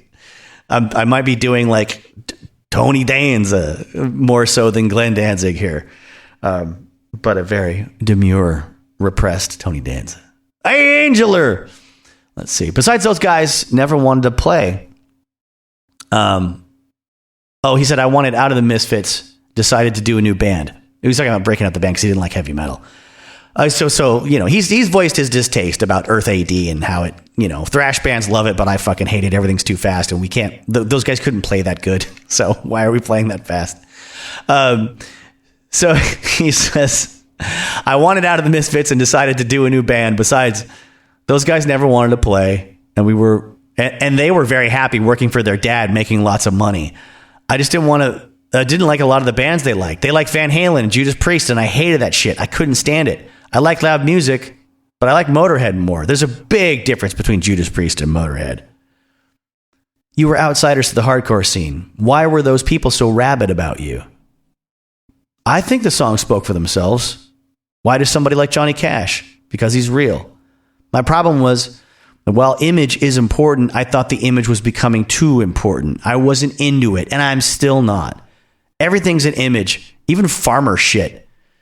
If you're not from anywhere, there's a farm and you're wearing lumberjack shit, that's an image. What are you, cutting down trees for a living? My image is dark and somber. It fits my personality. The problem I always had with the people in the Misfits was that it was a put-on. You wouldn't see those guys walking around like that. The Misfits had a tangential relationship with Black Flag. Well, I know Spot always wanted to work with us, and Robo loved the band. He wanted to be in the Misfits. Henry was just a big fan. Black Flag were and still are one of my favorite bands. There were a bunch of bands that came out of punk that were different and did music that still lives on. That was us, Black Flag, Minor Threat, and the Bad Brains. I remember when the Bad Brains first came up to New York, and they were all in ska jackets, and they were like fast jazz punk. We were doing stuff that was way faster than anyone heard, and they were like, is this punk? What is this angry stuff that's really fast? Out on the West Coast was Black Flag, and a band people don't realize was important, Rhino 39. It was all happening at the same time, but it wasn't getting covered. Of course, magazines in New York hated what we were doing, hated what Black Flag was doing, because it wasn't new wave. It's still like that today, where K-Rock hates anything aggressive. Is there a story of you and Henry Rollins chasing Motley Crue down the street? For listeners of the previous episode, you've heard a lot of this. But I'm gonna read Danzig's response. Not down the street, but we ran them out of the whiskey when the Misfits first played there. It happened, and it was pretty funny. You know, Motley Crue got a lot from the Misfits. So did Rick James. Up until then, Motley Crue was a Doll's imitation, and then all of a sudden they were like into the mark of the beast. So many bands have stolen from shit I've done. I don't care anymore. The only one I really hate is Stone Temple Pilots. They out and out stole Snakes of Christ and renamed it Sex Type Thing. I did Lon Friend's radio show, and he goes, you know this song? And puts it on, and I think it's Snakes of Christ. And all of a sudden, I hear this doofus going, I am. And I'm going, who's this? Oh, this is Stone Temple Pilots. This song sounds familiar, doesn't it? We played them back to back, and they were exact. All right. I'm a huge fan of Snakes of Christ, your narrator. I'm not a fan of Stone Temple Pilots. I agree with Beavis and Butthead on this. I didn't like that he was in the Plush video doing physical mannerisms similar to Eddie Vedder. I think that was a poser thing. And I didn't like that in the Sex Type Thing video, he was looking and sounding as much like Lane Staley at that time as he could. Same hair, same little chin, poofy chin thing. And, it was really weird and off-putting. But I don't think the DeLeo brothers really stole music from other bands. And as great as Snakes of Christ is, the riff is the same riff that every heavy metal dude eventually plays when they realize, oh, I hit an open string and then I hit the 7th fret and then I go down 2 more notes chromatically and then I play the 3rd fret and then I pull off to the open string. You know, it's the same, but it's the same as No More Tears by Ozzy Osbourne, which came out a little bit after Snakes of Christ, and he's not bitching about that. And I don't think the other chords in those songs are the same. I don't think the cadence is the same with the lyrical or the vocal delivery, you know. Like, this is the crux of everything that annoys me about Glenn Danzig. I want to be on his side here, but what he's actually saying I don't think is verifiably true. And I think there's other examples of it. They're probably worse ripoffs of Snakes of Christ. But I don't know. It's like Snakes of Christ is the, let's see.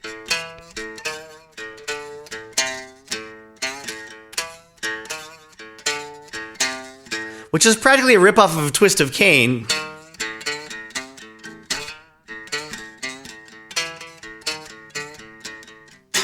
You know, that's the wrong chord. But, you know, Sex Type Thing, probably on the low string, the low E instead of the A.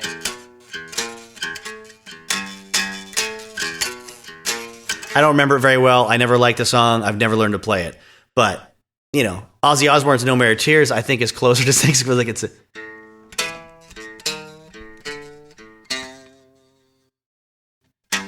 then it's...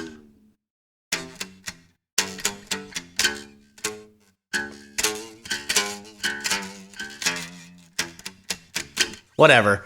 Anyway, none of those three are exactly the same, but it's the like heavy metal rhythm equivalent of going on your guitar solo, because everyone wants to do that. Everyone wants to do a riff that goes, you know,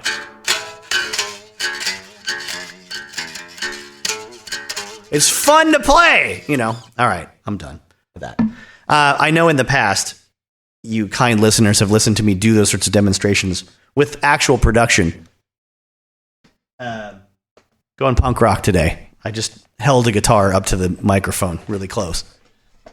because I didn't want to spend the time to edit in me playing through an amp modeler, or God forbid, mic up an amplifier in my living room and blast that out.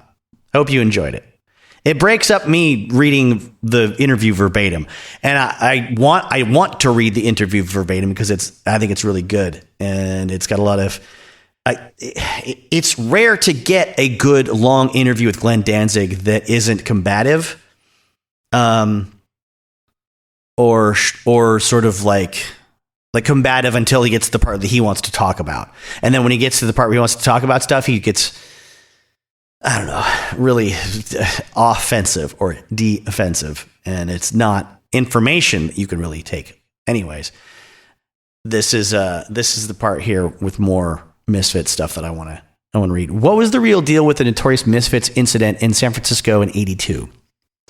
All night, people were getting hit with bottles and beer cans. These kids had singled out Doyle, and we were hitting them with full beer cans. And we're hitting him. I apologize. They were hitting Doyle with full beer cans. Because I think, as I mentioned on the previous episode about the Misfits, back in those days, they just hand you.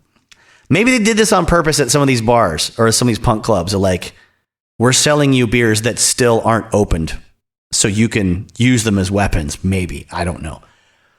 But you don't do that these days. They open the fucking thing before they hand it to the patron of the bar. These kids are singled out Doyle, hitting him with full beer cans. Finally, Googie jumped into the audience and, in the middle of a song, started a fight with one of the guys, throwing beer cans at him. It was a big fight.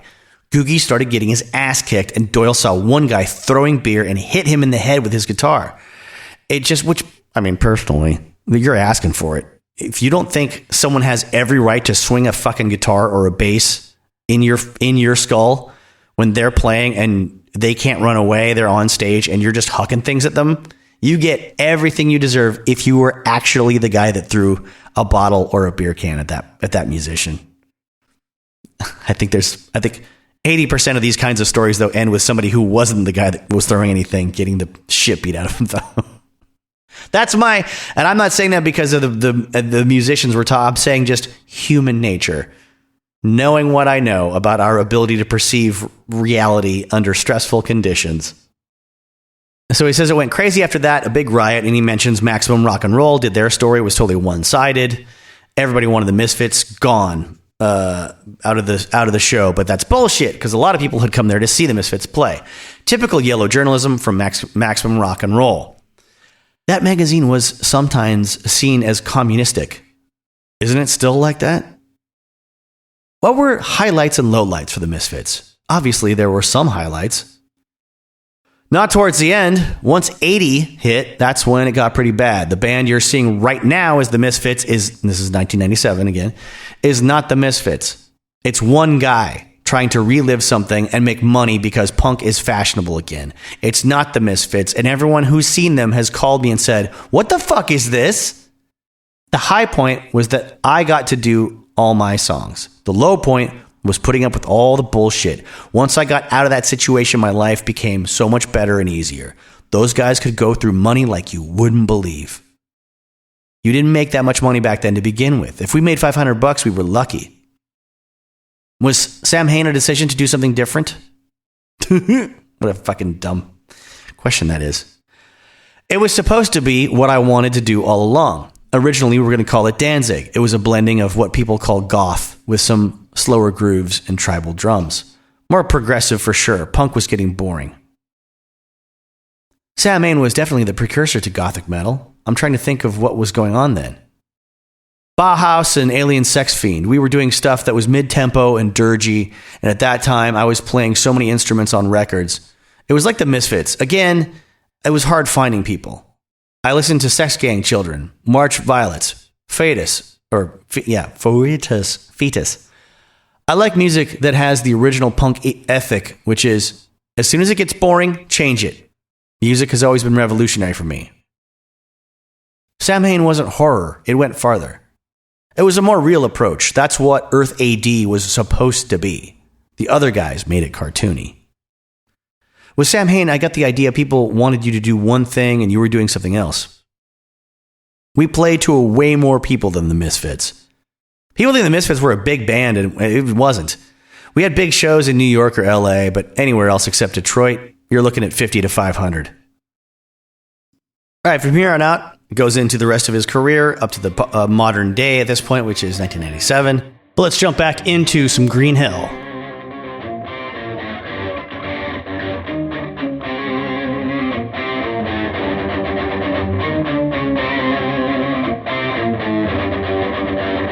All right, so it's Incan treasure they're after, and an Incan temple that they are invading and hoping to steal from, and they just refer to the native peoples that are accompanying them as Indians.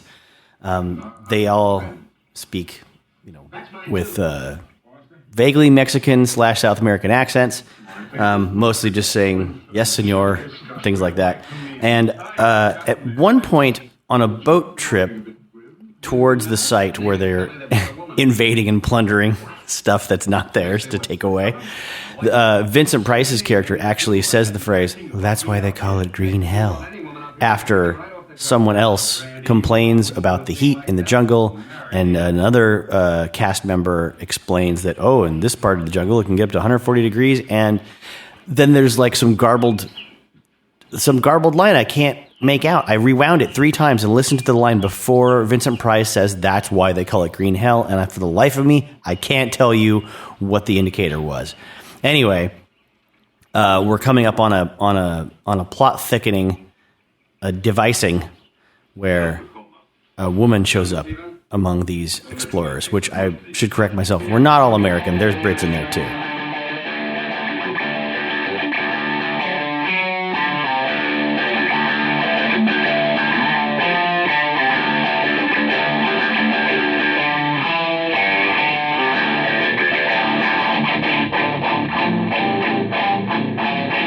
All right, well, this movie devolved quickly. I found it to be a bit naive yet charming at the outset, at the setup, at the beginning of the film, and I wanted to like the characters. And then when they actually got to where they were going, the movie kind of falls apart. A lady shows up, the widow of the first casualty of the film, and all the male cast members start acting a little ridiculous after that, competing for her affection and attention. Vincent Price is barely used in this movie, unfortunately. There's a lot of killing natives, being attacked by. There's a few good instances of people getting shot with arrows, and dying, but there's no horror. There's no, I don't know, other than the cool sounding name, I don't think there's any real connection to Misfits themes or lyrics or anything like that. It totally lost me in the middle. Yeah, watch anything else by James Whale.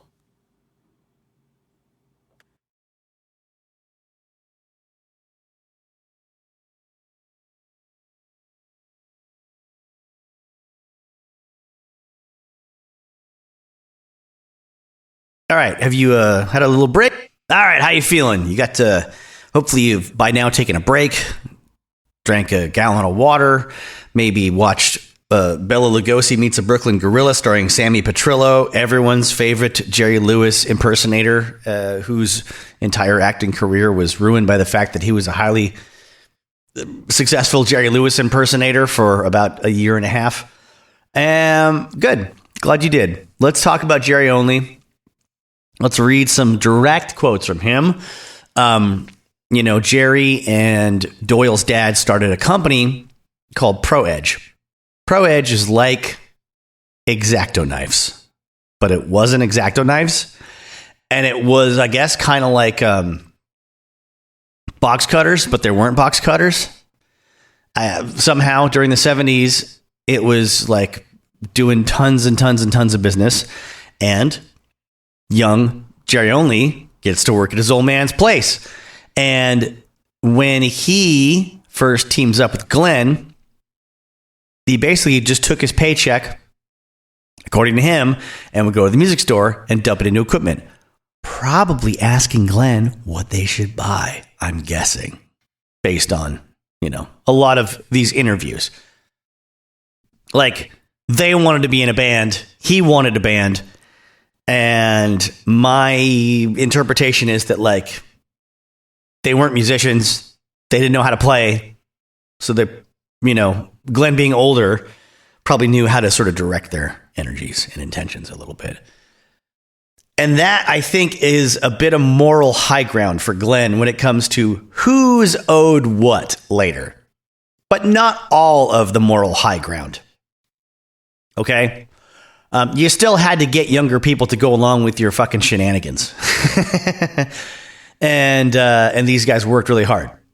So, he talks about the fact that the Misfits would basically go out, play shows, and smash the shit out of their stuff. Or, I don't know, probably sometimes other people smash the shit out of their stuff.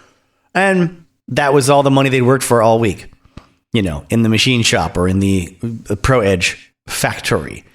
The Misfits were probably a money pit, and the Kayaf's dad didn't really see it as a viable future for them, justifiably.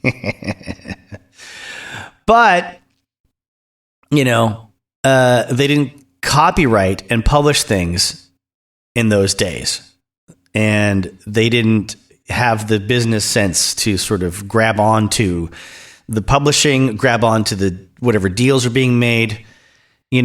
While a lot of younger bands, when they start out, just like no matter who's doing what, they make a bond and a pact to like split things forever. And that gets people pissed off 20 years later when they're sharing residual publishing money, for a karaoke version of their song that they wrote the lyrics to with the drummer from back then.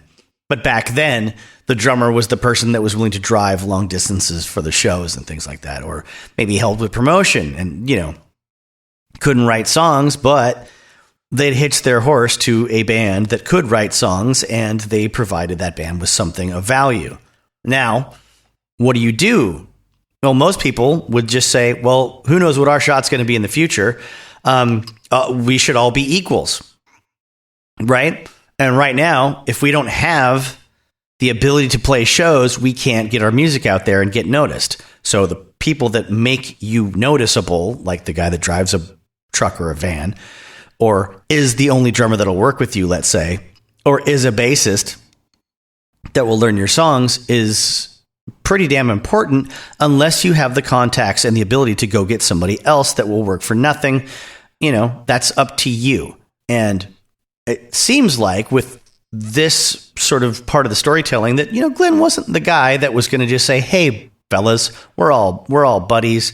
Let's all be equal partners in this when it comes to the songs that I write. No, he was a songwriter that didn't love the guys in his band, but he clearly loved playing the shows and getting out there and getting his songs out there.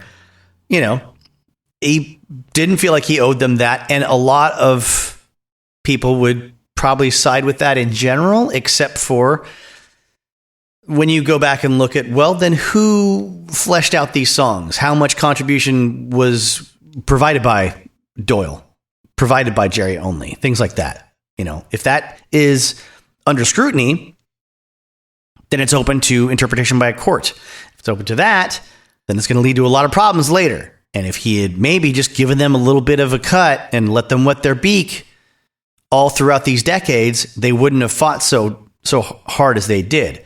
Then again, maybe Glenn wouldn't have had to fight so hard if Rick Rubin hadn't, kind of screwed him over with the money and forced him to sue him in the 1990s, later in the 1990s, when the Misfits decided to really fight for the name. Sorry, not later 1990s, mid 1990s, early.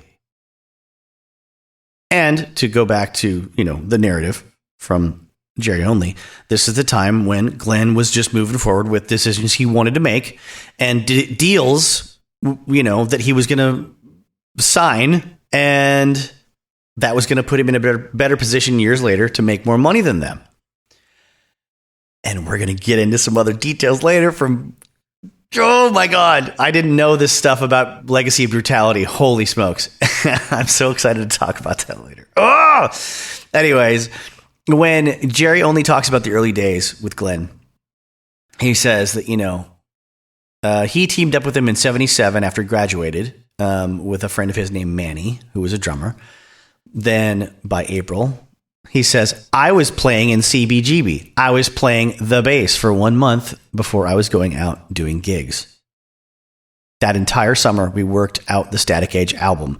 And at the beginning of 1978, we wound up in the studio. I recorded my first album within a year of picking up the instrument. Now, let's think about Glenn Danzig's perspective on that language and that framing. I shan't say we are taking the position of devil's advocate, because that would be far too much of a compliment to Mr. Glenn. He's somewhere fantasizing about having sex with snake women right now, even though it's just some large-titted broad that talked to him at the Rainbow, and good for him. Now, let's think about it from his perspective. Or just me as a third party parsing this out.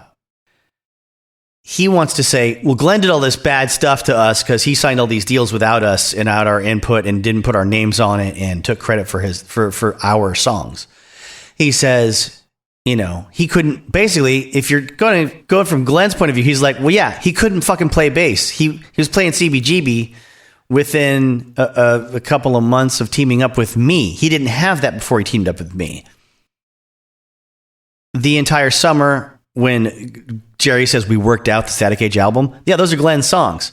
Worked out the album is going to be something Glenn would look at and say, yeah, I told them what parts to play because they were brand new to their instruments. And I couldn't do this as a keyboard player like I had on like a demo or two of like Cough Cool and stuff. And Jerry says, I recorded my first album within a year of picking up an instrument. And Glenn would probably say, yeah, because he was with me and he was recording my songs that I wrote. So, you can take out the side you want. Obviously, anybody could. And it's an engaging story. It doesn't make me any richer to believe one more than the other. But he says back then, Glenn was a really humble individual. And he says, to put this into a really snipey perspective. I know a lot of people can't grasp that. But he really was a very nice guy to work with and a hard worker. The way we viewed the Misfits was that I would finance the band by going to the machine shop every day and working. And then we would team up together at night and work on material. During the day, Glenn would print silkscreen shirts, answer fan mail, and book gigs. Sorry, I just made dinner and there's some noises coming out of me. He would be the business manager during the day while I was earning the money to finance the project. We worked well together for 7 years. The only fight we had was the last day of the band. A lot of people think that me and him were bitter enemies and always at each other's throat.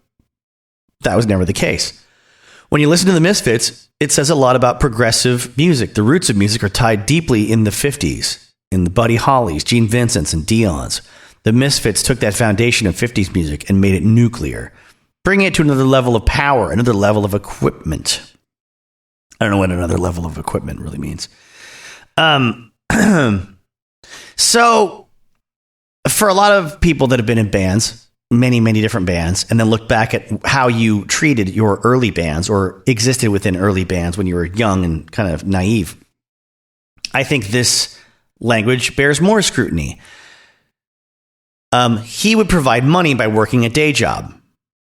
But during the day, Glenn prints shirts, answers fan mail, and is the booker and the manager.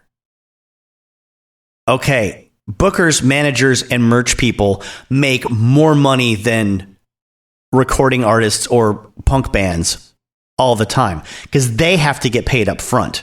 The people that run the sound, the gigs you're playing, the people that run the lights, people that print your t-shirts, people that book your shows, they all get paid up front or they're paid as a percentage, if it's a management thing, an ongoing management thing, not a, short-term booking deal.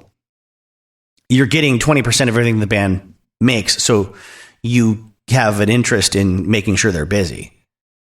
Now, he's like, I went to my day job and I bought equipment and then I smashed that equipment and recorded Glenn's songs while Glenn was booking us shows, managing the band, printing shirts, answering fan mail. I think if Jerry was smarter and more self-aware and more aware of the music business, he wouldn't admit these things.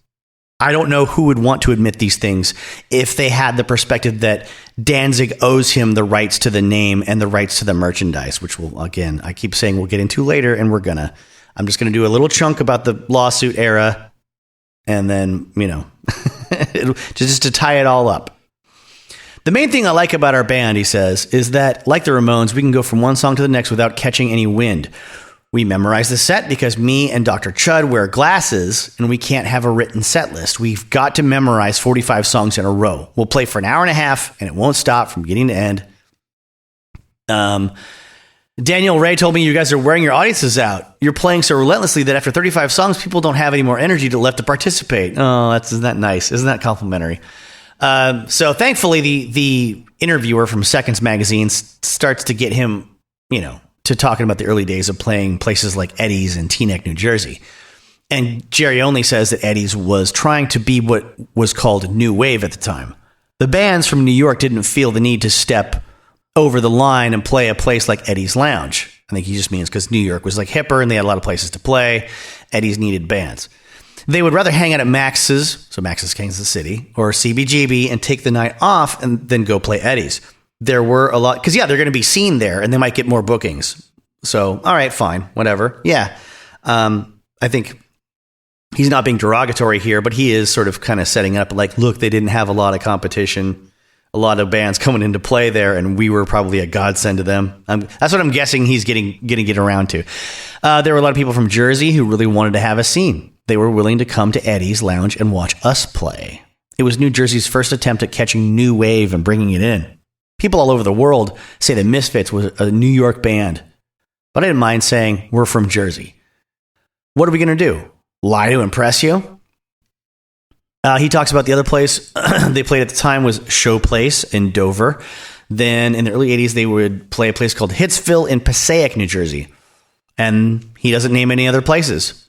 He says, Eddie's gave us the confidence to go out and do things. That was the difference between the Misfits and other local bands like Suicide and Television. They weren't the kind of bands that would pick up and go.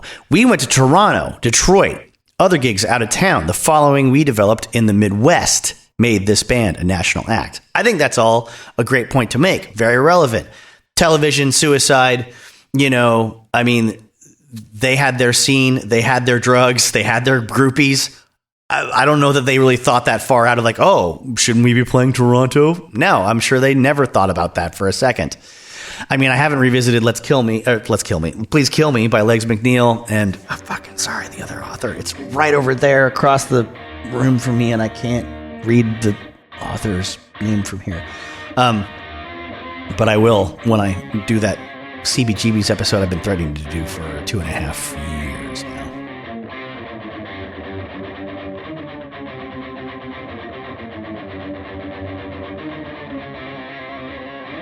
More quotes from Jerry Only about the old days. When asked about the first show that Misfits ever played in Detroit, he says it was 1978 at Bookie's with Mr. Jim and Frank, who's Franche Coma. We also went to England right after that, in the fall, to open for The Damned. When their manager refused to pay us $100 a night, I told him to forget it. He said, what are you guys, nuts? Anybody would give their right arm to open for The Damned. I said, fuck you. If I fly my whole band here and you can't give me $100 a night? I felt that keeping face and walking off the tour was more important than exposure. It led to, good stories about the business later. Can't fault him for that. And the guy from Seconds asks, wasn't London a dungeon about that experience? And Only says, well, Glenn got locked up. We'd gone to England after Sid died in the fall of 79. When Sid was here, I had the fortune of meeting him. The unfortunate thing of meeting him the night he died. And if you would like to know more about that, not necessarily Jerry Only's connection to it, but the whole thing, go check out my Sid Vicious / Sex Pistols episode, where I give you a little watch-along commentary for the film Sid and Nancy, and get into a lot of that. What was very surprising to me of the extent of Sid's New York life. To go on with what Jerry only is saying, he says, I helped out his mom a lot.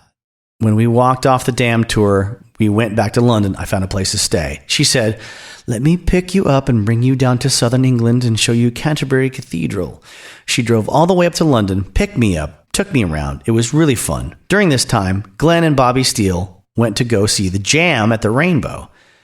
They're waiting in line to get in, and the next thing you know, a bunch of skinheads started a fight with Glenn. When Glenn turned around, Bobby was running down the street the other way, and Glenn was all by himself with 5 skinheads. If you've ever been to the Rainbow, they've got these glass windows. There was a broken window, so Glenn grabbed the piece of glass and said, come on! The next thing you know, he wound up in the can. That's where he wrote London Dungeon.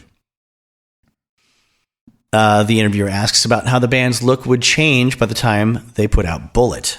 And Jerry says, the first recollection I have of being in the Misfits is going to CBGB and seeing the Ramones walk in the door looking like a team. They all had the same look. We formed our band. Glenn looked like he always looked, and I had the short punk hair dyed fluorescent blue. We used to wear the pointy shoes that came from England. You could say we pretty much dressed up like British punks. Once I came up with the hairdo and Doyle joined the band, we wound up looking or being like the Ramones. Even more so now because with the new guys, okay, blah, blah, blah, blah, blah. As you know, Doyle is my little brother and we got the devil lock thing going down.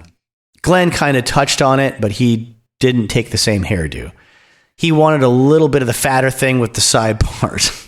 Kind of like what he's got now. No, I don't think so. 97? I don't know. No, that's weird. Because by then he had this, I think Glenn had, after 4P came out, he was combing his hair back over the top. And I mentioned that because he has a bald spot in the back of his head. He didn't have the hair hanging in his face. And it kind of brought more attention. Having so much forehead space showing, it kind of brought to attention the alleged plastic surgery that Glenn had done, supposedly, on his nose, making it pointier. And maybe his jaw. I can't tell. I'm not a doctor, but I believe it. If you are Glenn Danzig's doctor, you probably don't remember him because you've done a million jobs since then on people's faces. But if you are and you have the information, please call in. So then he talks about Googie was sticking out like a sore thumb because he looked like Billy Idol. He had a bleached blonde hair on the Walk Among Us album, and we kept telling him, come on, Googie, you got to do something. And he kept trying to talk us into doing rap like the Beastie Boys.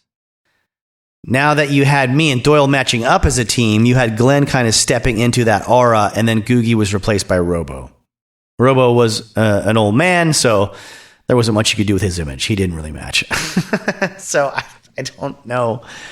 I don't know about that Beastie Boys reference. I don't want to try to figure out the timeline, though. I'm too lazy right now. And I don't care. But I care enough to say, you're probably full of shit. Maybe he wanted you to do rap, but explain that in terms of the Walk Among Us era. what is that, 80, 81? If Earth AD is 82 and the band formed in 1977. Come on, man. Explain how he wanted your New Jersey punk band to be a rap group. Please, please, please, please. So when asked to talk about the various people in various lineups of the Misfits, here's Jerry Only's rundown. Manny was very jazzy. In our kind of music, the drummer has to be very solid. If you listen to Cough Cool, it's Manny jamming on his own. He used to drink too much, and he wouldn't show up for practice. He wasn't dedicated, and he didn't see the potential for the project. Then Mr. Jim came along, and he was very good.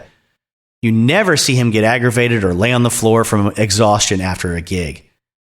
Frank was a good guitar player because he didn't know any other songs. That's why I picked him. Frank, that's Franche Coma. And so I could show him what I was doing. The only problem was that Frank didn't like to leave home. When we went to Toronto, he freaked out. When we got back home, he didn't want to go out anymore, so enter Bobby Steele. Bobby came in between Frank and Doyle. Doyle was good, but he was 12 years old and in grammar school. Yeah, not a good choice, probably. My mother said, don't even get the idea you're taking this kid on the road.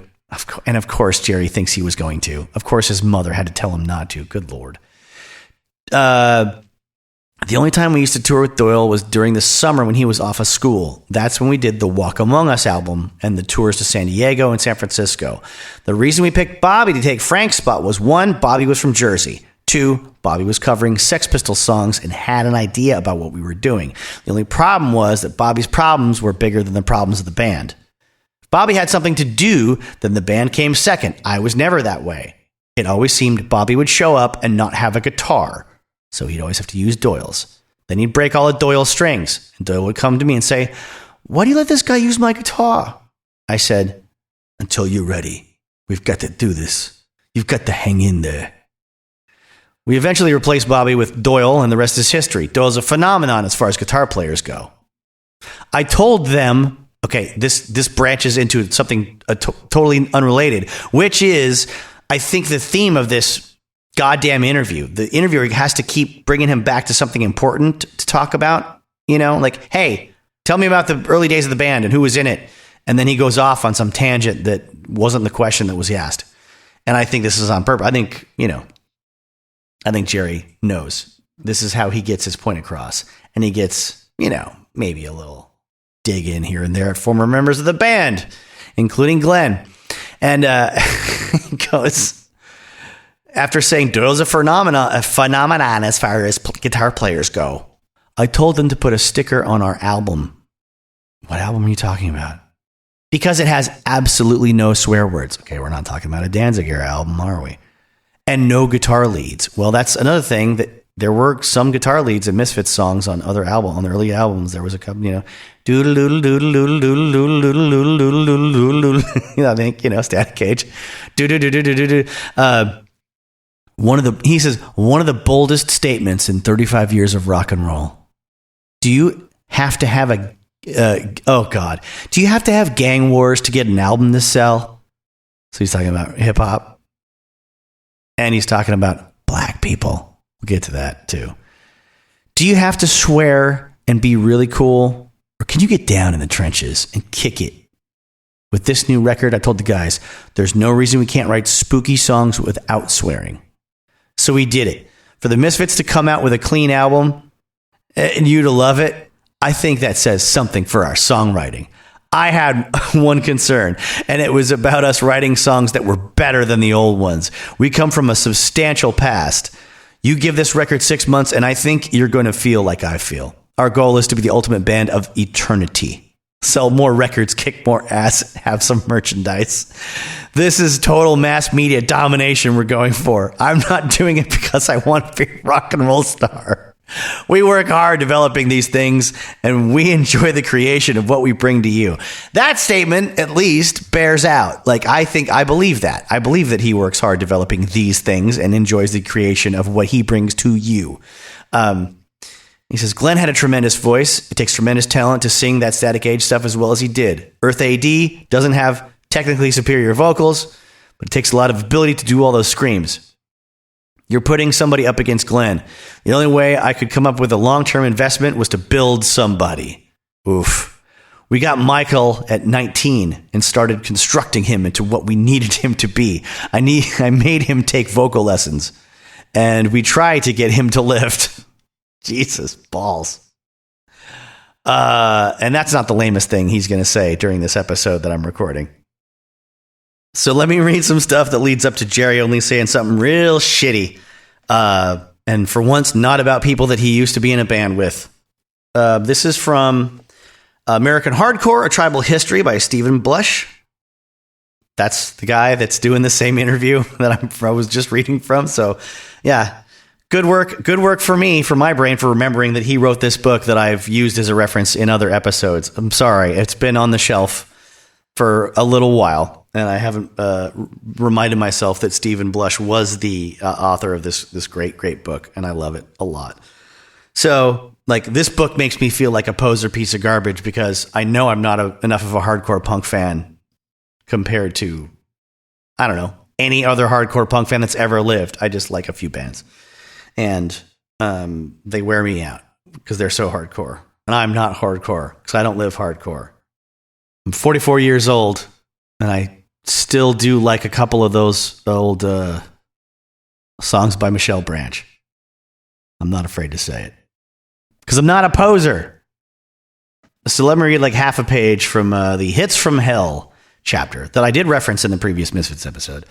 In 1981, the Misfits released the Halloween single. By the way, I'm reading this chunk because there's two things I really want to hit on. One is more discussion about that show where Doyle had to bash somebody with his guitar. And and the shitty comment from Cherry Only. But also some nice things that gets to be said about Googie. Because, you know, the gripes from the band tend to be people that didn't show up for fucking practice. It's not that hard to be in a band and just basically show up for practice and do the work. And now I lied. I'm not going to read a half a page. I'm going to read a whole page. Graham McCulloch from Negative Approach and the Meatmen says, we stayed at Jerry and Doyle's parents' house during the Process of Elimination tour. His parents owned X-Acto's biggest competitor. That's where they got all the spikes. Doyle's room was a basement with cut stones to look like a castle dungeon. They had manacles and chains hanging, black carpeting. Over the windows was coffin lining. They built the bathroom doorway up to look like a turret. The shelves were cut out like bat wings. The edges were painted blood red. They had all these Japanese toys and a big pet iguana. 5 steps out the door was a heated pool. It was the weirdest thing. The Halloween room, where they kept their secret projects. Nobody could look in. It was rumored they were working on a bat-shaped guitar for Doyle. We never got to see it, but that's the thing I remember the most. So because I don't know Negative Approach, I looked it up, and Process of Elimination was a 7-inch they put out in 1981. I just wanted to be sure that he wasn't talking about some much later tour where, like, you know, they maybe had they were older and they did this stuff as adults and they had lots of money to, like, build things out. So no, this is when they're young and they had money to decorate their basement this way because of, you know, the parents. Let's see. And then the narrative from the book from, you know, from Stephen Blush himself says, by 1981, the Misfits released the Halloween single and headlined the Ritz in New York City, where they recorded the live version of Mommy Can I Go Out and Kill Tonight, which would appear on their epic Walk Among Us LP of 82. So that's the album that they recorded at Mixolydian Studios in Boonton, New Jersey for Ruby Records, and it cost them $3,000.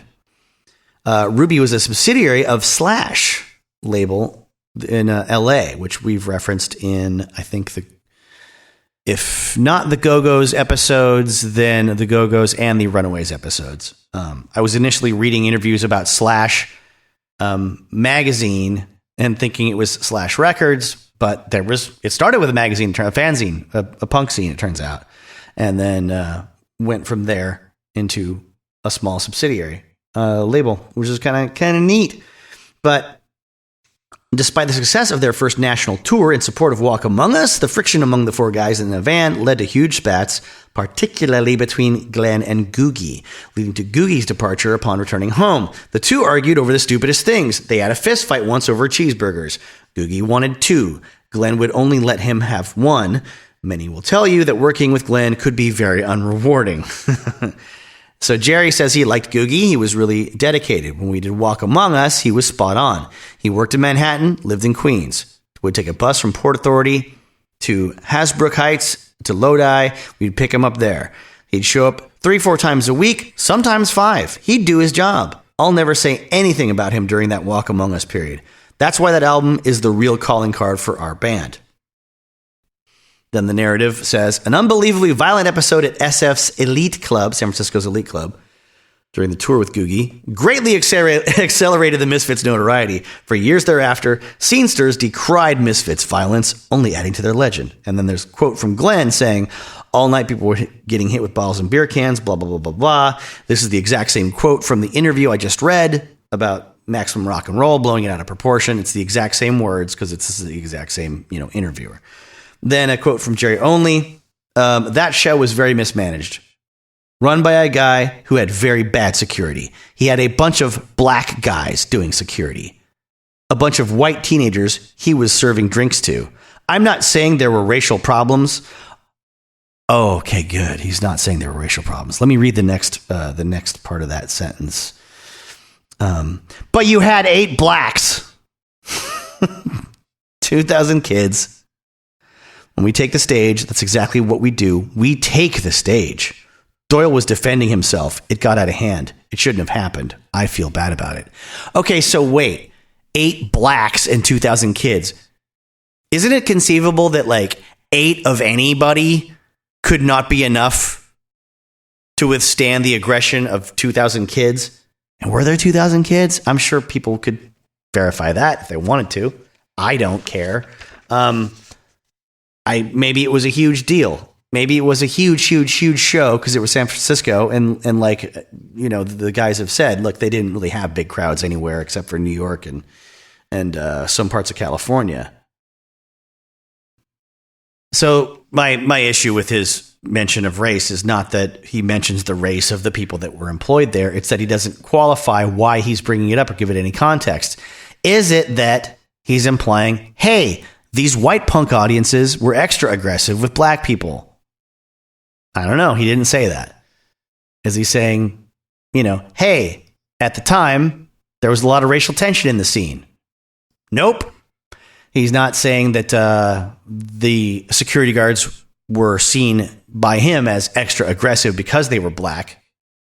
But that could be the most natural interpretation of it. If you're just an outsider in the modern day reading that statement, you're like, oh, you're not saying it's a racial thing, but it was a mistake having black security guards. I don't know. Who knows what he was trying to communicate there. It sucks, though. It's fucking shitty and racist. Either way, it's by definition racist.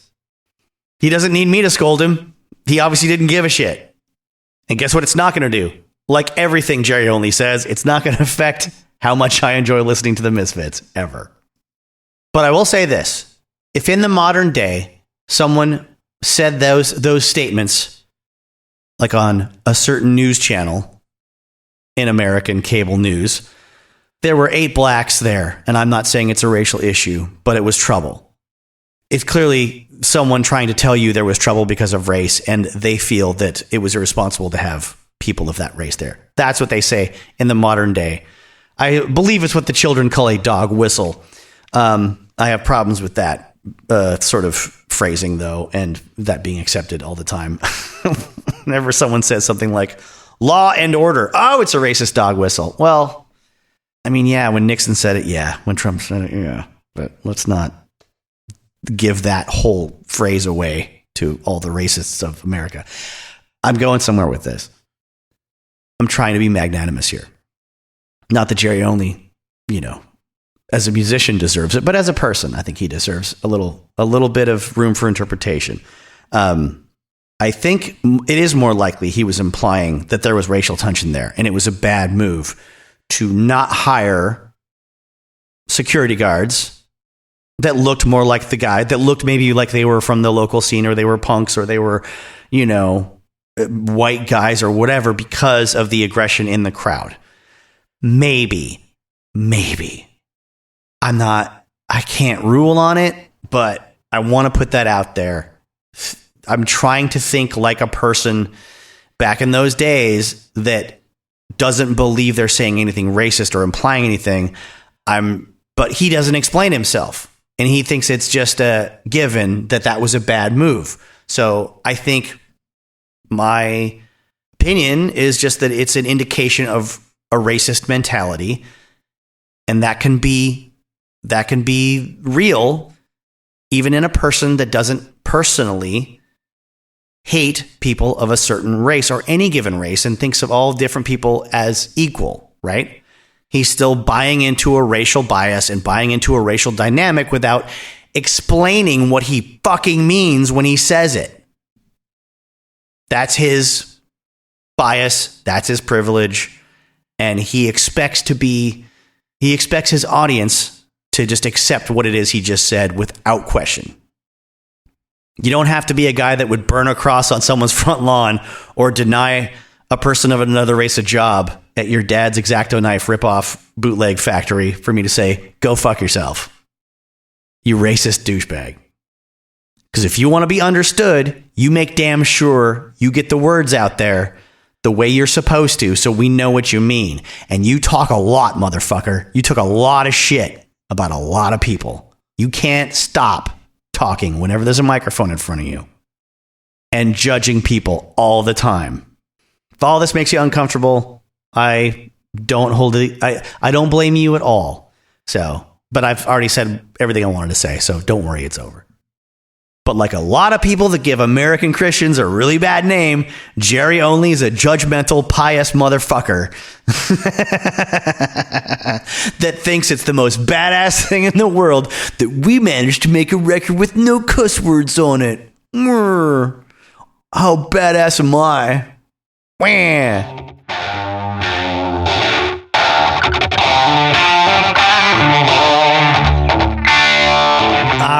All right. I don't want to end the show on some split up, sort of backbiting kind of notes. I know I've delved into that a lot in this episode with some of Jerry's stories and some of Glenn's stories. And I want to thank you for putting up with all the variations in sound quality over the course of the episode. I did some stuff with some different microphones and different settings and sitting on my couch or doing it in front of the computer and the things. And I know there's parts that might be hard to listen to because there's more extraneous noises that I didn't want to get through, but they did. And if you notice that and it bugs you, I totally understand. I hate the sound of most people's podcasts when you can hear all the mouth noises and that. Thankfully, I don't listen to Brett Weinstein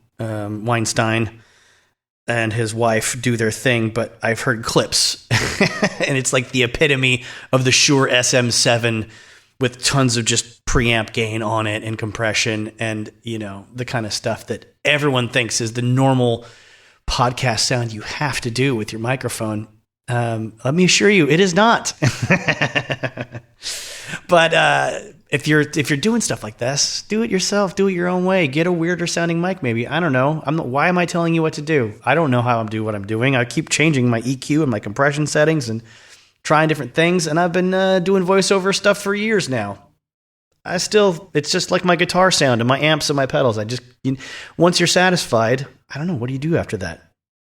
But the point I was going to make before I went off on that sort of hypercritical tangent was I want to read some old stuff again. I want to do what I did on the previous Misfits episode, which is dive into some old punk zine interviews from the early 80s, all right? So to that effect, I'm going to send us on our way and wrap up the whole show with two different readings from two different publications.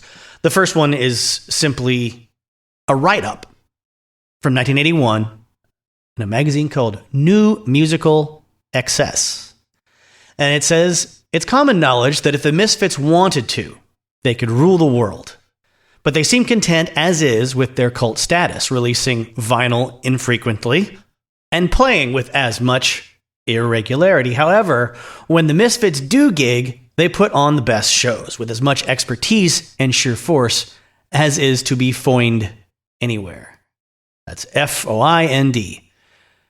And when they put vinyl, that's OU, not OUT, it's almost always as successful. They have a style and appeal that's unique and all its own. Scary and sinister, yet with hardcore appeal, hard and fast, yet eerie. Lon Chaney freaks on a thrash trip, invading your home and raping your mind. Two Misfits record have recently fallen into my possession, although I'm not sure if they'll be the most recent by the time you read this. The first is the 3 Hits from Hell EP featuring London Dungeon, Horror Hotel, and Ghoul's Night Out. And we talked a bit about 3 Hits from Hell in the last episode about the Misfits last year. Let's see. And the second is the new single Halloween 1 with Halloween 2, both on Plan 9 Records. Neither one is as hardcore and fast as previous releases.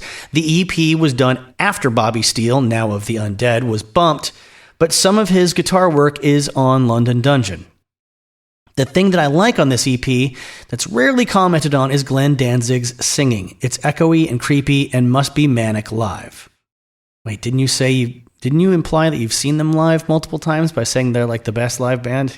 Anyways, Arthur Googie's Thump thump pop drumming is great too, but basic, but occasionally jumping in with a roll that you got to be careful to catch. London Dungeon is the slower song on the EP and is my favorite. The songs on the flip are more hardcore and guitar oriented. Doyle Only, bassist Jerry's bro, is the new Axeman. Sorry if you can hear the sirens in the background right now. Lots more drums and an approach closer to rock and roll. The old stuff, not any of this new rock and roll bullshit. The Halloween 45 is two pretty different versions of the same song. Or is it two similar songs? They are, again, not as hardcore, slower, more haunting and eerie. Damn catchy, too. They put that echo on the vocals. I like the songs here even more than on the EP. Meanwhile, it appears that we may be in for a Misfits vinyl invasion. Their album, Misfits Walk Among Us, should be out by the time you read this. It'll have 13 songs, including Horror Hotel and Ghouls Night Out. After that, they'll be releasing a 45 called Triple Bill EP featuring the underground classic Hate Breeders plus 2 others. If this all happens on schedule, many children will be happy. They're also working on a movie from which Halloween 2 comes from. The Misfits Fiend Club is now being run by the band, and much better than before. They now market buttons, any variety of t-shirts, with other dumb, unnecessary things planned for our enjoyment and to make money. The Misfits have been called the American equivalent of the Damned. They're better. They can be located through the Misfits Fiend Club, Box 3112, Grand Central Station, New York City, New York 10163. The EP is available for $3, the single for $2.50. Now, that mention of them making a movie is 2 years after an interview in Slash magazine of October 1979, where plans to make a movie are also mentioned. It's called A Tea Party with the Misfits. Cake, beef tripe sandwiches, spilled beer. From Slash magazine, page 14, October 1979. Now, I'm reading this straight from Misfits Central, the basically copy and paste version of this. If you want to try to buy this magazine, I think there's copies of it on eBay, but I can't find an original scan of how it appeared, and it's a bit confusing. I'm just going to read it verbatim and maybe provide some music to sort of keep things bouncing along. I don't know. One Sunday afternoon, I gave a friendship tea party. The Misfits were invited. The Misfits came. No one else did. It became obvious I was going to interview them. After we got past the blue and green cake and beef tripe sandwiches, I tried to ask questions. It was very hard, for more than one hungover reason. Let me explain about the Misfits. They are a New York band. They are popular. They opened for the Damned on the recent tour. The Misfits are Glenn Danzig on vocals, Bobby Steele on guitar, Jerry Only on bass, and Joey Pills on drums, who was not at the tea party. After the interview, we threw food out the windows, and the doorman was angry with me. I'm never inviting the Misfits over to my house again. Here it goes. ... Mission Impossible is on all the time. Okay, Claire, let's do this seriously. Ask real questions. What records are you going to do next? Night of the Living Dead, maybe. A 10-inch of our old stuff. Sorry, there was no punctuation there. Night of the Living Dead, pause, maybe a 10-inch of our old stuff is how I assume that's supposed to be right. Oh, so horror business isn't? It's out now. Okay, so how does it feel to be big stars? It's cool, you get free drinks.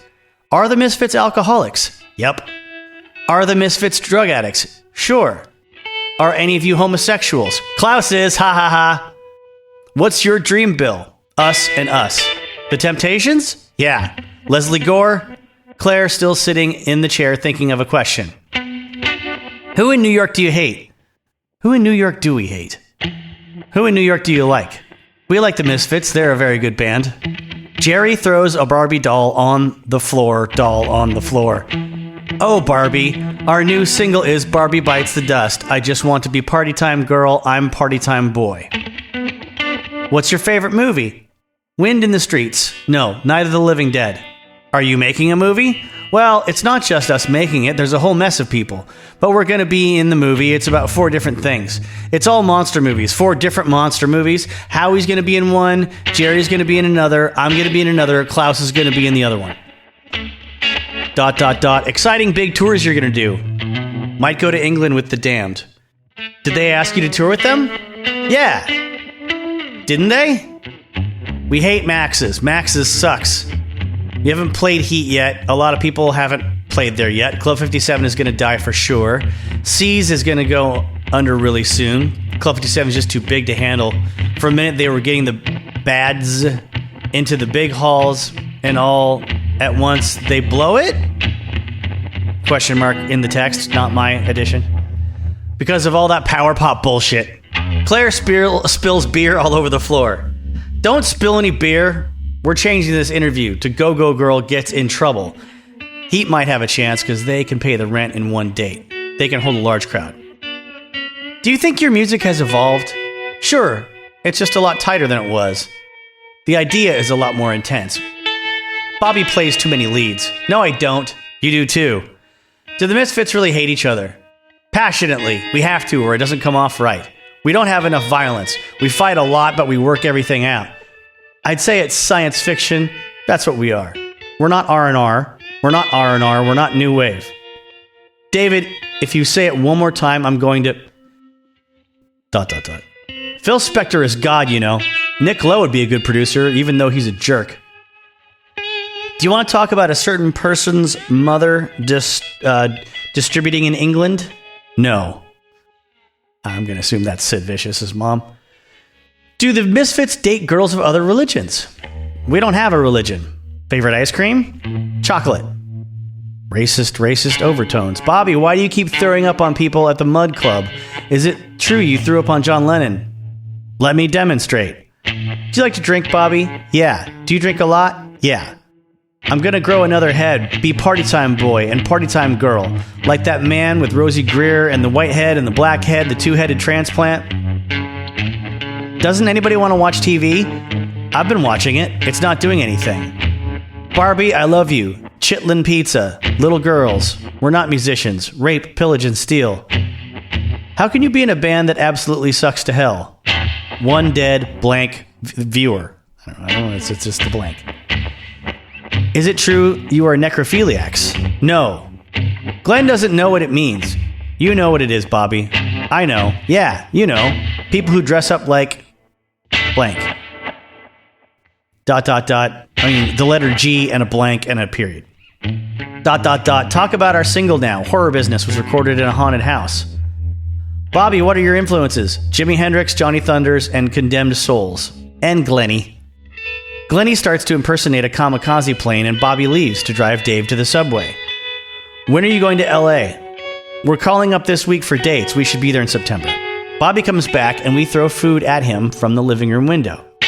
Bobby, I was walking up, and I see all this cake and stuff, and I go, haha, that must be them. End of interview. And then in parentheses and in all caps, it says, on February 28, 1979, the Misfits and a mobile recording unit entered an abandoned house in northern New Jersey. They recorded and left.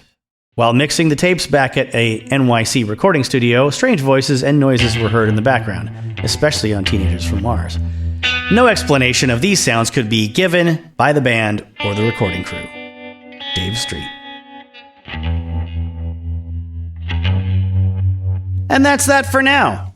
Thanks for being here for the second Misfits episode. There's a third one coming pretty quickly along. I have a special interview to add to it. Not hyper-focused on the Misfits, but movies and stuff. Trashy shit. And it's only fitting. Last year, at this time, we had a Misfits episode with my first guest appearance from anyone else that I was interviewing. So, yeah, it just so happened that I'm going to keep with that. And I say it just so happened because it did just so happen. I didn't plan to do that again this year at the same time. Now, until then, if you're a regular listener, there are more Hank Williams episodes on the way. After that, I've still got a slew of things to do before the end of the year when it comes to episodes I've been trying to put out for a while or finish recording for a while and edit. If you're new, please enjoy the previous Misfits episode. You don't have to do them in order. I hope you find some other fun stuff to listen to in the lineup. Thanks, everyone, for supporting if you can. The links are in the description on how to do that for no money or maybe some money. And maybe just share the show with somebody else. that would be great. If we get more people listening to it, it'll make me a more fulfilled human being on a very, very superficial surface level that I've been craving for a long time. Don't ever forget that rock and roll is the best, and so are you.